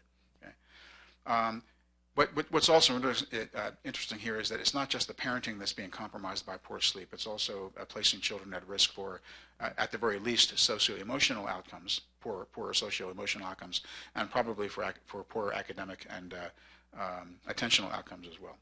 Okay. Now, when you have the combination of poor parent sleep and poor child sleep, that is a double jeopardy situation. Quite frankly, that probably happens a lot more time than we'd like to think, because of the strong correlations between members of the same family. Okay, so good sleep, bad sleep is a family affair, right? Bedtime, sleep times are highly stable within person. Bedtimes and sleep times are highly correlated, at least moderately correlated between persons in the same family. Late bedtimes are associated with shorter and more variable sleep. Okay? And so that's sort of where we're coming to at this point. Now, I just wanted to put this slide up here. We all sort of understand, I guess intuitively, what sleep hygiene is, but what I found was when I began to look at sleep hygiene just to see how different people were sort of defining it, you get a lot of different, well, they're not completely different definitions, but you get a lot of different variables that different people are focusing on. What seems to be running through a lot of this is consistency in one's bedtime schedule. So try to have a routine, not just for the children, but also for the parents as well. Try to set a bedtime that's early enough for you to get at least 7 hours of sleep. This is for the adults. Okay. Don't go to bed unless you're sleepy. If you're not sleepy, don't go to bed. Right. If you don't fall asleep after 20 minutes, get out of bed. That's the first time I saw it. There was one website said that. That was interesting. Okay, that's so, establish a relaxing bedtime routine. Use your bed only for sleep and sex. Make your bedroom quiet and relaxing. Keep the room at a comfortable, cool temperature. So don't go to bed in a really hot bedroom, because that tends to keep you up at night. Limit exposure to bright light. Turn off electronic devices at least 30 minutes before bedtime. I don't know how well these blue light filters work. I wonder. Even with blue light filters, you're still being stimulated by the screen, so I don't really know. Don't eat a large meal before bedtime. Exercise regularly, not right before bed, but exercise regularly during the week. Avoid consuming caffeine. It makes perfect sense. Avoid consuming alcohol before bedtime, and reduce your fluid intake. So this is, I pulled these together. I cobbled these together from a bunch of different studies that have looked at this and websites. For children, there's some similarities here. There's some consistencies. Again, maintaining a regular sleep schedule. Use the bed for sleeping and nothing else for the kids. Make sure the child feels safe at night. There was only one study that actually pointed this out, but this actually goes in line with our work on emotional availability, actually. We did find, in other work, we have found that emotional availability at bedtime is promotive of, or is predictive, I should say, of better sleep in children. And there's at least 2 studies that have found that. Mine and also Lauren Philbrook also found this in one of her dissertation papers. Arguably, the reason that this works is because when parents are emotionally available, they are creating a safe secure environment for the child so that it's easy to let go. I mean, think about it. When you're falling asleep, you have to feel safe on some level to sleep well. You have to feel that the environment is going to be protective of you and everything's fine. If you're highly stressed, and if you're a child, the locus of stress is going to be primarily the parent. That's the child's primary ecology. If there's lots of fighting in the background, or our parents are being harsh with the kids, that's going to zap up children's stress levels, cortisol levels, etc., and that's going to impact their sleep. Okay? Calm, relaxing activities. You'll see that there's a lot of consistencies here. So when I was looking at these different sort of items for sleep hygiene for both parents and for kids, it struck me that if sleep hygiene was going to be incorporated into any kind of intervention, that it almost doesn't. It doesn't make sense to just focus on one or the other. It seems to me that there should be some type of a combined approach, but I'm not quite sure, and that's something we can talk more about. But there are remarkable consistencies across the two. Okay, and I just put this together as a sort of a working conceptual model. If we're talking about a family-level approach to sleep, we're talking about parent sleep, child sleep, parenting, and child regulation. We could, if we wanted to put something beyond parenting as an index of parent regulation, we could do that as well. Okay, but one of the things that I've been grappling with as I think about this topic is at what point in this model does one intervene? Does one? Michelle's work with parents seems to suggest that it spills over into the child. Okay, and I think Maureen's work is also suggestive of that. So, is working with the child sufficient? Is that the approach that one should take? Is it too ambitious to work on parents and kids at the same time? I don't know. That's something we can discuss. Okay. Notice that I have a double arrow there between parent sleep and child sleep because of the expected reciprocal influences there. We could probably, as Maureen's work is suggestive of, we could probably put some double arrows in there for some of those other pathways as well. Okay, and this is not the only conceptual model, but it was just something I was playing with as I was approaching this topic. So I'm not sure how much more time I have, but is that I'm okay? I think that might be it. I think that's what I have. So okay, so.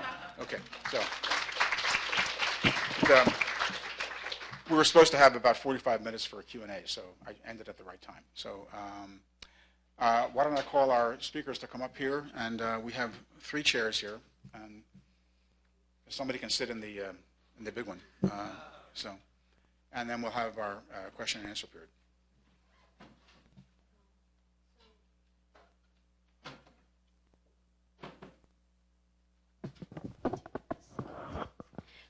So if you want to ask questions, you have to come up to the mics so our online audience will be able to hear what you're asking.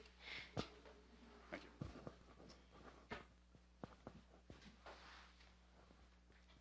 Yes.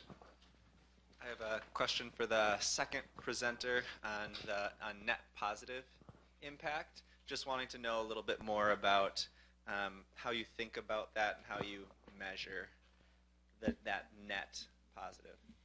Yeah, so I think that there's a variety of different things that we use when we think about that.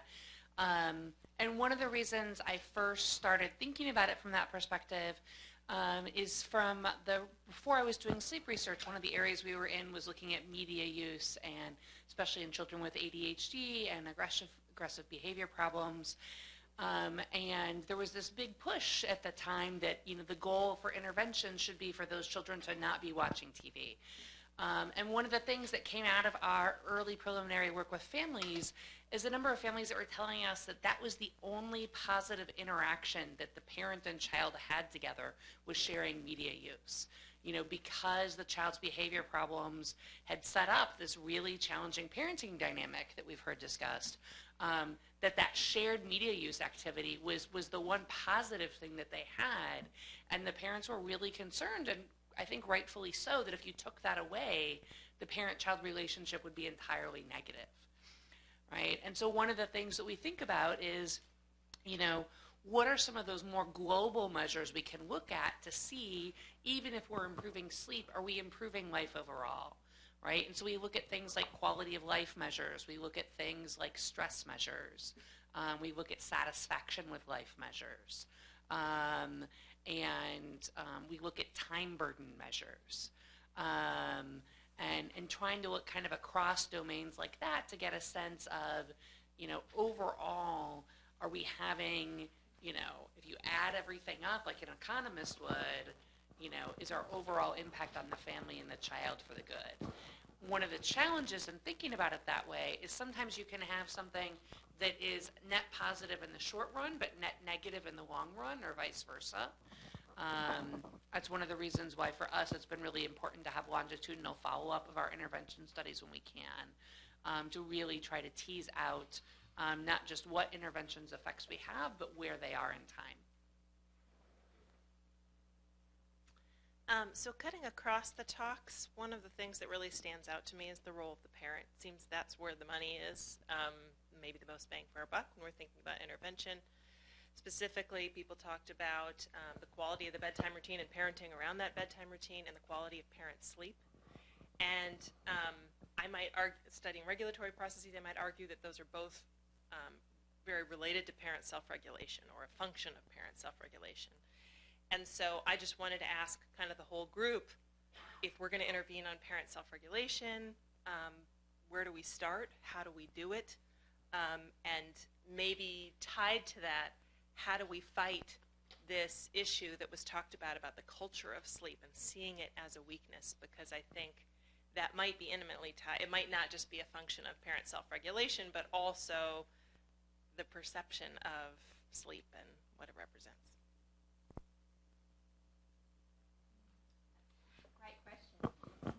Thank you. One of the interesting things that is showing up in our Australian data regularly, we've talked about for a long time in the literature the positive aspects of parenting, so warmth and sensitivity and responsivity. In our population data set, those don't do much for us in terms of predicting interactions and outcomes for children. What does do a lot is those more negative parenting aspects, so hostility and anger or dysregulated parenting. So for me, I think one of the things we can do, and I don't know how, I don't have the answers, but is to first address reduction of those negative aspects.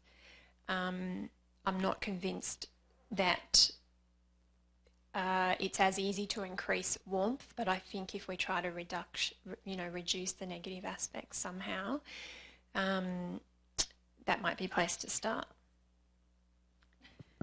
And I'm glad you brought up this question, because at the very end of my talk I mentioned that we have measures of parental cognitive resources where we have moms, while the child is completing a battery of self-regulation tasks in the lab, we have moms complete a battery of computer tasks like a Stroop task, Wisconsin card sorting task, Tower of Hanoi, and a reverse digit span task.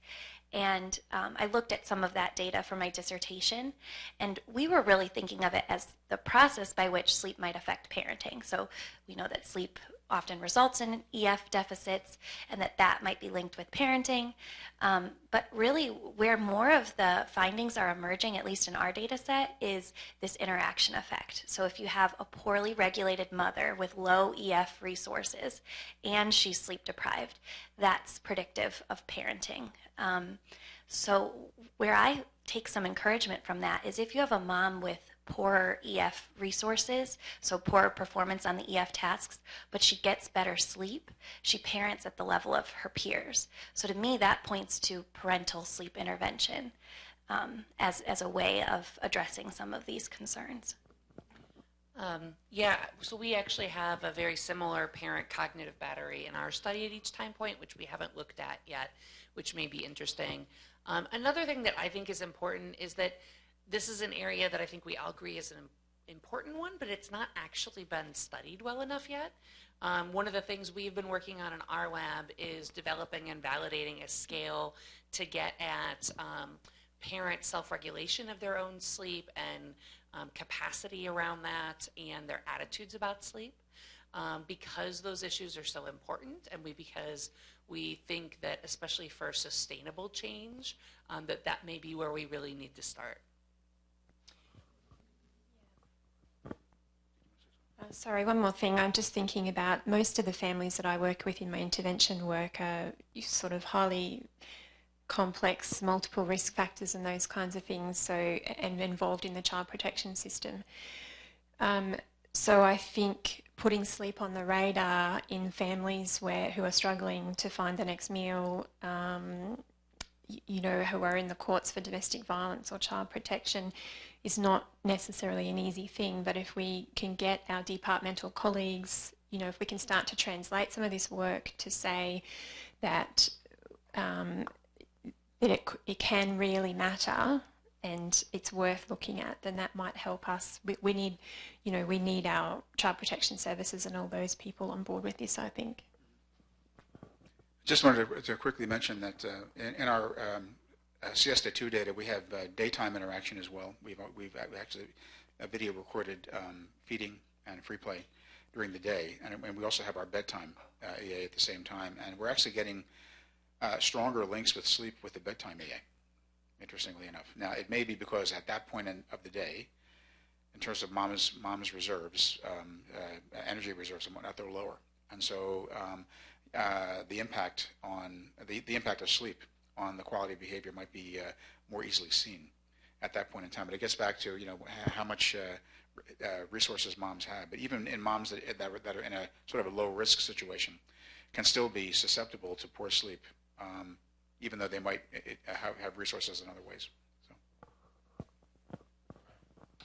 I had two questions come up that were kind of broad across the presenters as well. So one of them, I think it came up most explicitly, Doug, with your talk, looking at the relationship between social economic status and all of these. So I saw a lot of times people are controlling for SES in their models, right, but thinking about how this might actually be mediating, right, known relationships between SES and internalized and external disorders or academic competence. So I wonder how many people have looked at it as a mediator or, looking at the mediational pathways. And then the other thing that really strikes me is the kind of timescales question. So a lot of the kind of cross-lag models we're seeing are over really longitudinal periods of time, and it's so exciting to see that, the longitudinal impacts, right, that what's going on 3 months or years before, right, is impacting in the future. But I mean, sleep and emotions just seems like such a day-to-day process as well, right? And so just thinking, Maureen, you mentioned this, right, kind of what those relationships, and have we been able to document those relationships day by day as well, and kind of what your thoughts are on that. So two thoughts. First, on the SES question, my colleague Caroline Hoyniak, that is a major research interest of hers, and she has a paper published in Child Development looking at SES predictive of child cognitive outcomes, and that sleep timing is a mediator of that. So if you have families from lower socioeconomic backgrounds, they tend to put their children to bed at later times or have poor sleep hygiene, and that sleep process could be a mediating factor. So I really like that you're thinking about that, and it could suggest that this is a population that we really want to target. And then to the second point about time lag, I was really nodding my head because that was a frustrating part of my dissertation, is that we use these cross-lag panel model designs. They're considered a gold standard in some mediation analyses, but when you really are thinking about day-to-day effects of sleep on functioning, I'm really excited to do some of those analyses looking at more of like a time series approach to day-to-day behavior tracking and day-to-day parent sleep and child sleep. It's a small sample that I have that data on, but it's rich data, so I think that's a great direction to go in. Yeah, and likewise, I'm excited to dive in later this year to doing a time series analysis where we have at each of, I think it's 9 time points, we have 1 week worth of actigraphy and, parent and child sleep diary, and then daily ratings of the child's emotional regulation. And so, looking at how all of those piece together in that day-to-day variability. And we have some brief things about what was going on parenting-wise on a day-to-day level as well. And so I'm excited about that. I mean, obviously, I keep wishing that I could get even more data and even more data and even more data. And so obviously, there's a point at which I have to, restrain myself because of participant burden. But I do think that, especially when we're trying to truly tease out causality, that those more immediate models of day-to-day variability make it easier to know. Because when we have these big, these cross-like panel models that stretch over time, which we have with ours, I just had a dissertation student do that with my SHIP data for her dissertation. You could see these really exciting things, but you can also think of so many different intermediate steps that may have been going on that you can't always tease out because there's just so much complexity there. I would have loved to have gotten EA data night after night after night, but it's just, first of all, it's incredibly unwieldy and amazingly burdensome to the family. So I think, but I agree with you 100% that when you're getting these kinds of micro longitudinal bursts of data, that you're able to uncover processes at a given moment in time that can either serve as well, they're interesting to look at in their own right, because you could look at how, because parents and what we all function at varying levels across days of the week. So it's really interesting to use one's own average as a sort of a baseline, and when you're above versus below, how is that impacting what's happening the next day? I mean, I know Dave's done some of that work, and there's at least one other paper that we have coming out of Siesta that's looking at sleep and mood. But the problem with the day-to-day thing is that it's not a problem per se, but you have to get these measures in a relatively in a way that doesn't put a lot of burden on the family. Otherwise, you can't do it. So they have to be quickly obtained, whether it's from EMA or some other way. If you're looking at something that's more broad-based, like interaction, that's more difficult, I think, to obtain from day to day. But I don't know. With these new wearables that we have now and all kinds of new things, I mean, I don't know. You never know about that. Just in terms of SES, by the way, we're finding SES correlating with a lot of stuff. So as you might expect, it's correlating with EA. It's correlating with household chaos. We have at least one of my students is looking at household chaos as a potential mediator of the impact of socioeconomic status on children's outcomes and whatnot. So, I hesitate to co-vary out socioeconomic status because I worry about type 2 error. In other words, it's so important that it's an important external predictor, and it's better to include it into path model so you understand how it's impacting as a marker variable, how it's impacting these more process level variables. So.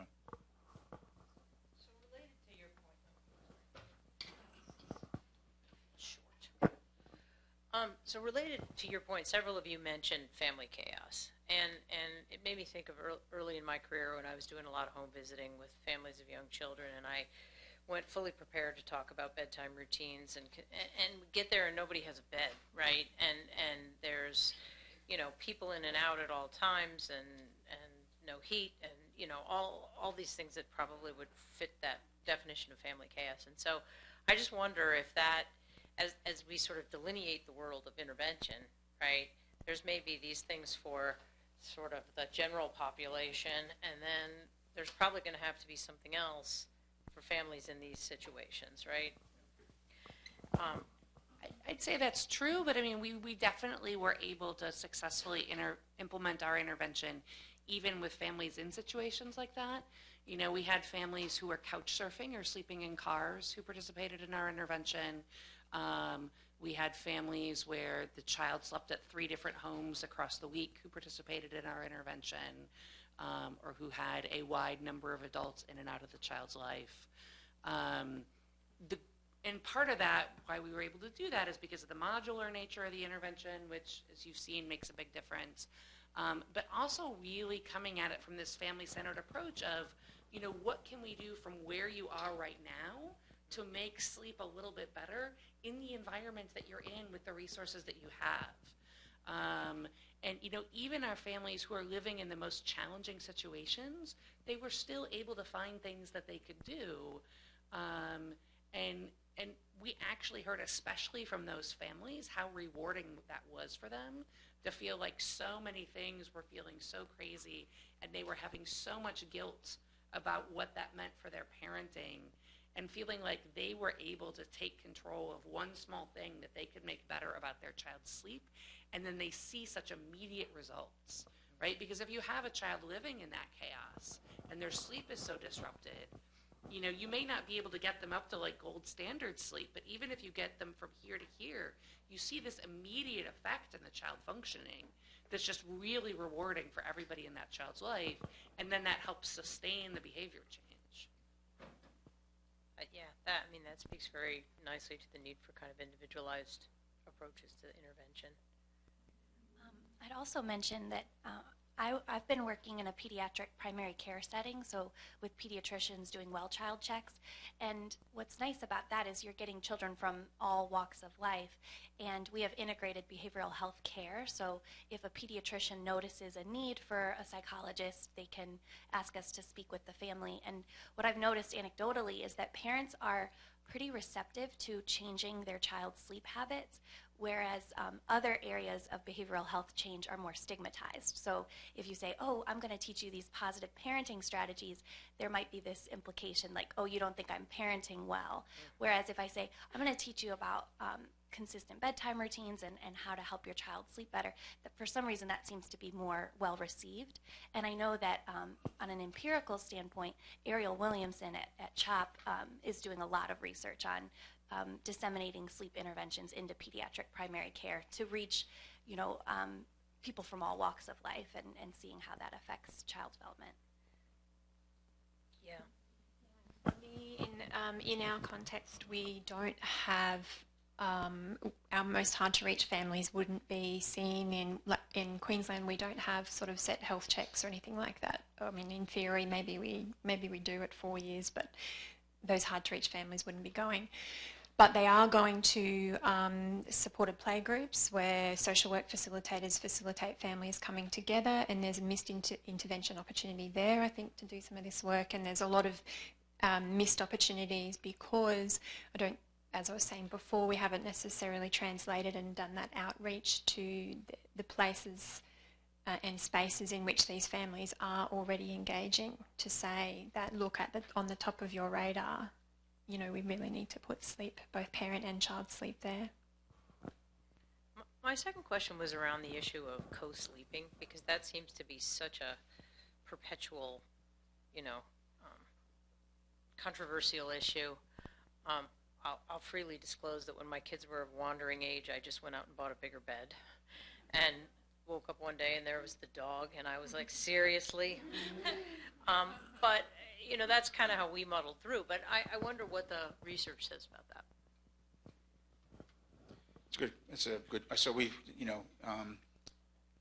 we have found in siesta that persistent co-sleeping can be associated with not so great things.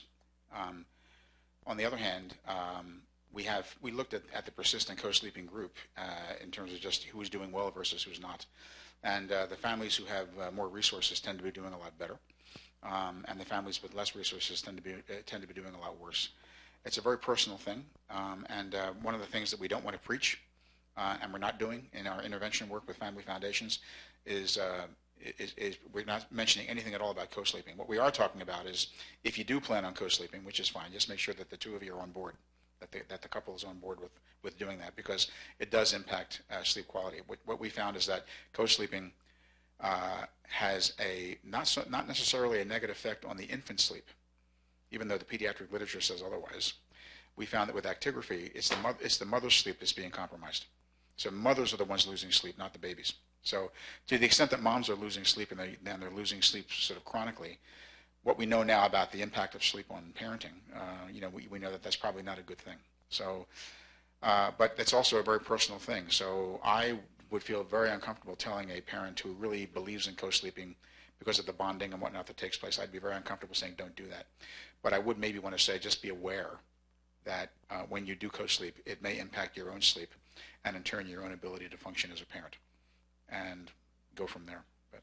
And what we did in ours is we really differentiated between what we called reactive co-sleepers and lifestyle co-sleepers. So the reactive co-sleeping families were the families that were co-sleeping out of desperation because that they felt like that was the only way that anybody could get sleep in their family. And whereas the lifestyle co-sleepers were families who were co-sleeping out of either cultural values or personal choices or, parenting beliefs. And so we really dealt with those very differently. The reactive co-sleepers, we really worked with them relatively aggressively on getting the kid into their own bed because often those families were reporting that co-sleeping was having a negative impact on the family overall.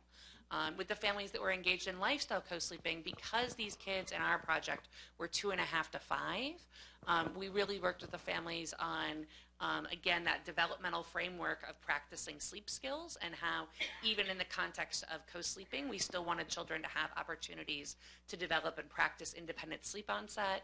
And so worked with families on how do you practice independent sleep onset in the context of co-sleeping. And families responded incredibly positively to that. And I don't know if this was Seattle or what, but a lot of families felt like they'd received a lot of judgment for co-sleeping and felt like they'd had to lie about their co-sleeping. And so to have a sleep interventionist come in with the perspective of, well, we can talk together about healthy co-sleeping and how to make it work better for you. Families just said that that really gave them faith that like the intervention really was coming to where their family was. I know in our sleep intervention with Sarah Honecker, I mentioned that we had a module on sleeping independently, but we only administered it if a need was identified. And we took the approach that if a family was co-sleeping and neither the child's sleep nor the parent's sleep was disrupted by it, so they said, like, this is how we sleep, this is maybe what our family can afford to do, or this is what our family from a lifestyle perspective has done, and we just want to leave it that way, we would say we could leave it. We would only change it if we sometimes had families where the child was like staying up until their parent went to bed or waking up early when the parent was getting ready for work. And so it was kind of disrupting the child's sleep, or definitely, like Doug was mentioning, disrupting the parent's sleep or the interparental relationship. Then we would intervene on sleeping independently. And interestingly, when we were designing this study, Sarah Honecker was a little bit hesitant about when to do that module, because if a family did choose to target independent sleep, that could be so disruptive to the child's sleep. That when you first make this change, that could actually result in a lot worse sleep for a short term. Just one additional comment about this, and that is that, so in terms of the reactive versus proactive, so we tried to identify in a variety of ways. So we did it, the term reactive and proactive, people don't really understand what you're talking about, the participants. It's really difficult to explain. So we try to get at it by saying, well, are you in whatever sleep arrangement you're using, is it something that you want to do? Is it something you're endorsing? Okay, and there was a yes or no, or there was various grades of yes and various grades of no.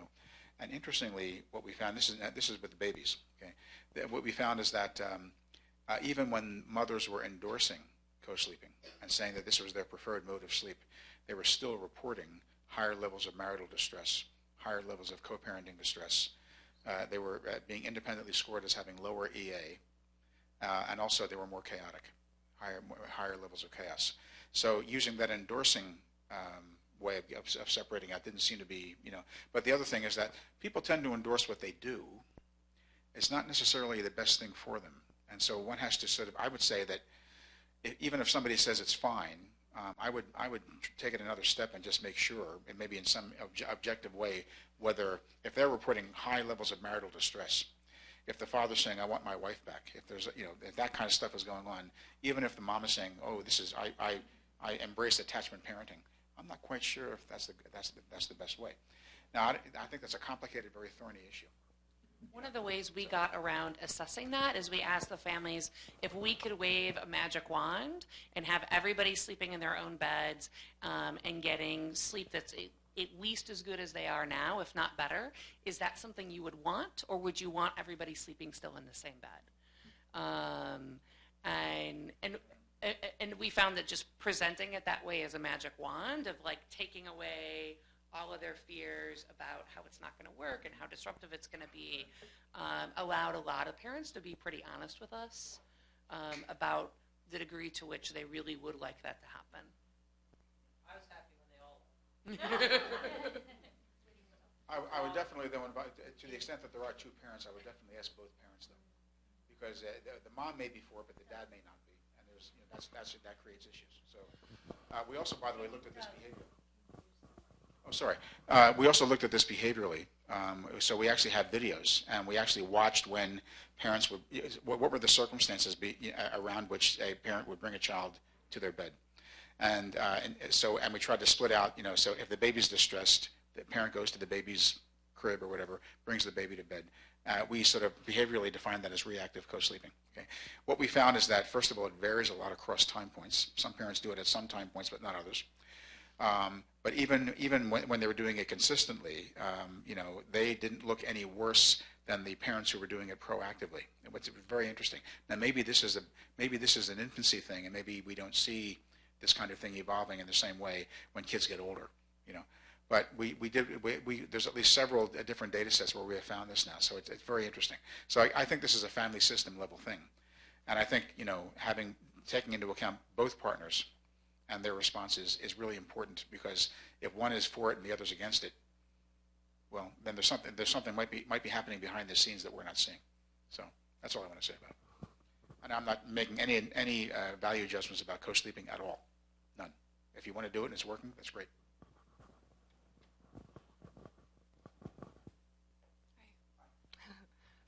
On the theme of marital distress and infant sleeping, I just had a question about Doug's finding that infants or children who are going to bed earlier may have parents who are going to bed earlier as well. But I'm curious about differences in how much time those parents might have to spend with just one another, or to self-reflect after a day of parenting, and if there might be a sweet spot, or like where the balance is with children going to bed early, but parents going to bed, early enough to get a good night of sleep, but also late enough that they can kind of reconvene or spend quality time together.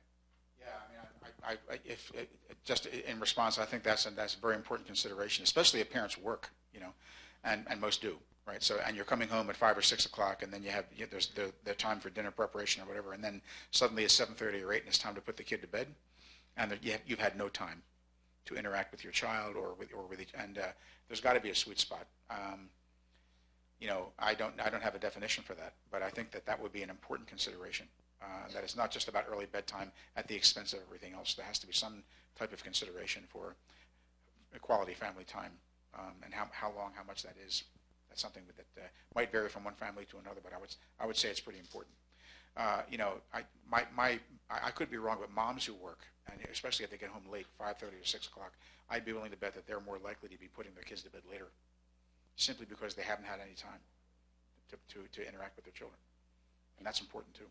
And we're launching a pilot study right now where we're looking at this in part, where if families gain an extra hour in the evening because it doesn't take as long to get their kids to bed, what are they choosing to do with that extra hour, and how does that benefit them both individually? How does it benefit their sleep? How does it benefit their other health behaviors? What impact does it have on relationships? We definitely got a lot of feedback from families about the impact of that gain time on marital satisfaction, and our marital satisfaction scores do improve. I also got some 2 detailed thank you letters from parents about those benefits.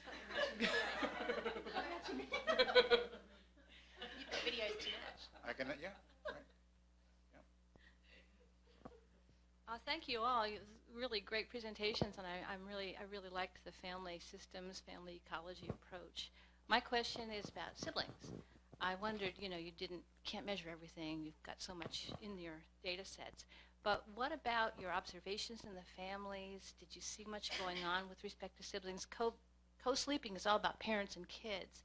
And just a simple question about should siblings be put in the same room? Should children have separate rooms?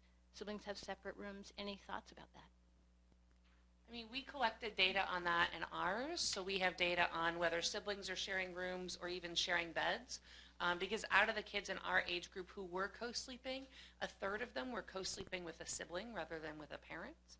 And so we also worked with families on, again, making sure independent sleep onset and whatnot was happening. Co-sleeping with a sibling did not seem to be nearly as disruptive to child sleep as co-sleeping with a parent. And I think part of that's because of the issues around early waking and, parents going to bed much later, parents using cell phones in bed. That was a big issue for co-sleeping families in our study.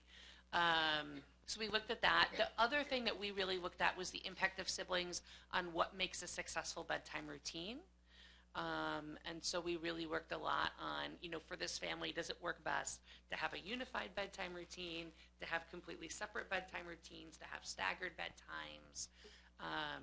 And I don't think that there's clear data on any of that because it's so individualized family to family. I would love to find a one right answer that we could just always use, but I have not seen any such pattern in our data so far. The only thing I would add is that, like in Michelle's data, we have data on whether the child shares a sleep space with a sibling, but we haven't looked at empirically, how does that affect their sleep. I know anecdotally from doing some of the bedtime observations, sometimes it works really well if the family has a good bedtime routine and everyone's moving towards their bedroom at the same time. Other times it can be really disruptive. I think in the clinic, when I work with families in our pediatric sleep clinic, we spend a lot of time talking about the age of the other children and maybe recommending different bedtimes for the slightly older child, letting maybe that child have a little bit of special time with the parents, so that each child is getting sort of that one-on-one bedtime routine time. The other thing I'd bring up is when we talk about younger siblings. Earlier, Doug was mentioning how stable some of these sleep parameters are across time. And in my dissertation research, I looked at that a lot because we're trying to predict change in these parameters. But when they're so stable, what does change in it even mean? So I was really getting into the nitty-gritty details of some of these families. And one of the major sources of change, as you all can imagine, is the introduction of a new sibling. So I think that's another element of a sibling consideration that's important to keep in mind. A few of you talked about child behavior problems, and Doug raised this issue of kind of the sleep ADHD relation. And what I wanted to ask about was potential organic, kind of biological or genetic factors that might account for that relation. And one of the things I was wondering about specifically was sleep apnea. And it seemed as though some of you kind of addressed that but excluded it from the analyses. But I wonder about that specifically with relation to ADHD and behavior problems, and whether that's something that could be underdiagnosed because parents don't know that it's happening, or the potential for children to have it, not necessarily have some of the other bedtime and behavioral sleep problems, but have sleep apnea, and what that kind of relationship with might be. So I just wondered if you could speak to, are you considering looking at it, or as a covariate? Do you think it's a qualitatively different issue? Do you think it could interact with some of the other behavioral issues you are looking at? Just want to see what you thought. So in ours, we excluded kids who had untreated sleep apnea. So we screened for sleep apnea, and if they had untreated sleep apnea, we referred them for treatment for that because we felt it was really important that that be treated first. We did include kids who had sleep apnea but who were being treated for it because we knew that there really can be this intersection between sleep apnea and behavioral sleep problems, and that you need to address the behavioral sleep as well. What we saw as a bigger issue was parent sleep apnea. And the number, I wish that we had captured data on this, we didn't, but anecdotally, the number of parents who discovered over the course of the study that they had sleep apnea, in part because of the monitoring and self-awareness they were doing of their sleep through this work, and the increased attention they were paying to that, or the parents who had always known they had sleep apnea but hadn't used their CPAP machine in a decade, and who started using it again because of what they were seeing in the sleep work. That was really gratifying, and when I think about doing an intervention that would target the whole family, I would definitely see that as part of it.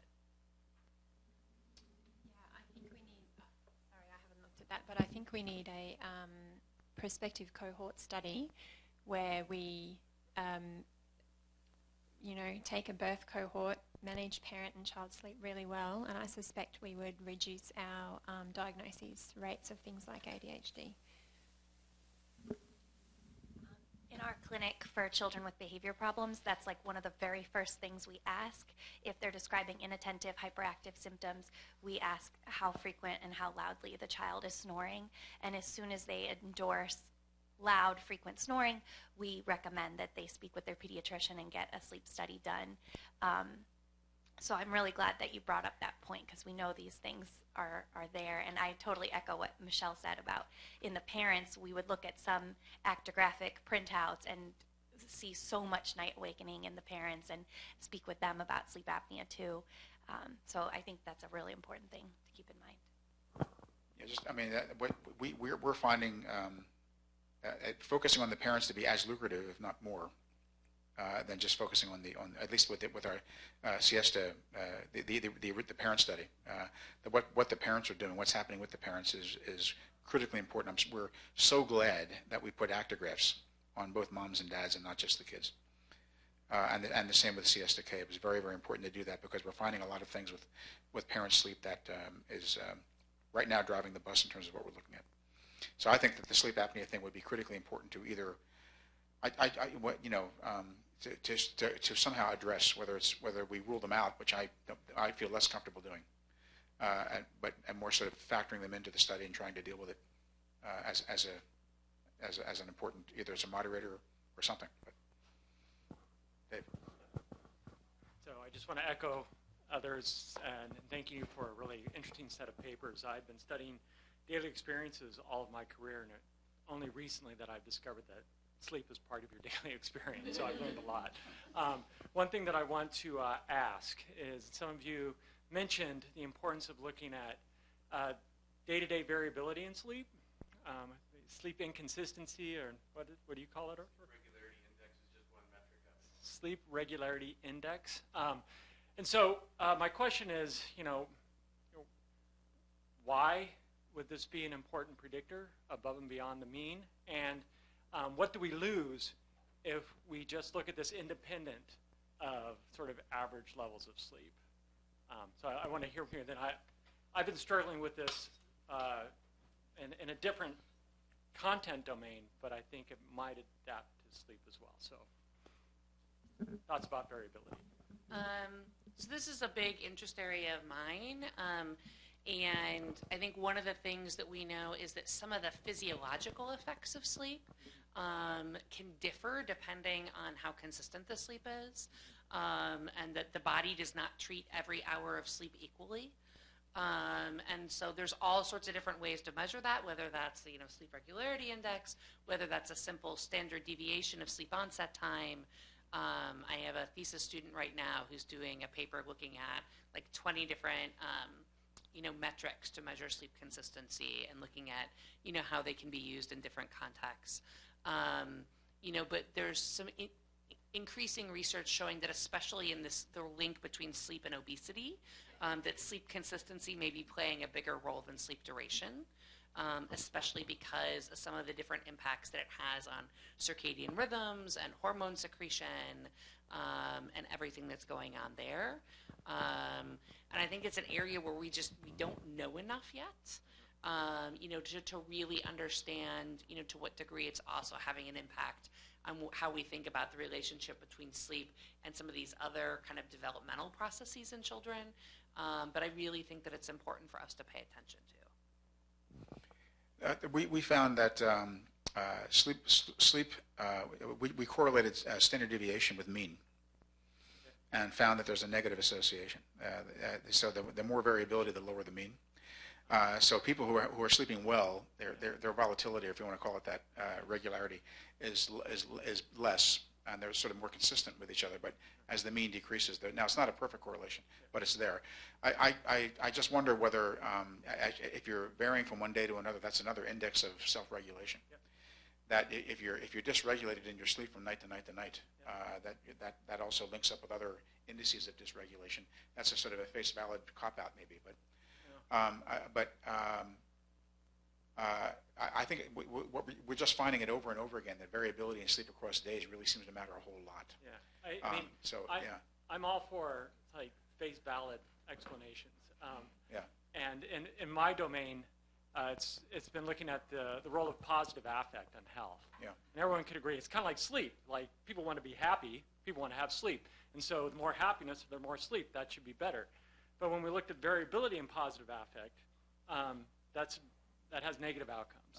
In fact, more negative than just the average level of positive affect. Right. In fact, even for people who have average high positive affect, if it's going up and down, that's actually bad for you. And so, so I'm curious about the similar sorts of things in sleep. Even though, on average, if you're getting, over a week, a good amount of sleep duration, if it's going up and down, that places sort of more sort of allostasis on the system going up and down all the time. That's really bad. So I think it's a provocative idea of how variation might be really important. But on the other side, I think these poor people, they can't get just at least one good night of sleep, you know? So it's better to have a lot of really crappy nights of sleep than having one good night of sleep and then bad. So I think that's the real challenge. And for me, simplistically thinking about variability is the idea of like giving someone at least, you know, one good day or one good night, you know, as sort of a micro intervention. You know, it has to be consistent. I think that's a lot to ask for any intervention is the consistency. Whereas I think if you're thinking about interventions, you know, a micro dose at least, you know, like one day or maybe 2 days out of the week, rather than consistency every day might be, you know, something to go for. I mean, one of the things we found in our intervention work, and part of why we always had consistency be everybody's very first module that they did, was that actually was a really critical foundation for the other behavior changes. And so often families who would start out with this really aspirational bedtime of 7 o'clock that they were really inconsistent with, you know, we would end up having them push back to a later bedtime that they could be consistent with. Right, and that once they'd achieved consistency with 8 p.m., then we'd work on other behavior changes from there. Thank you. So we're going to have to wrap up. Unfortunately, we're over the time limit, and I'm told that the man assembly room, where some people left their coats, is set up for the next group. So we have to head over there and get our stuff before they start that. Okay. Thank you, everybody.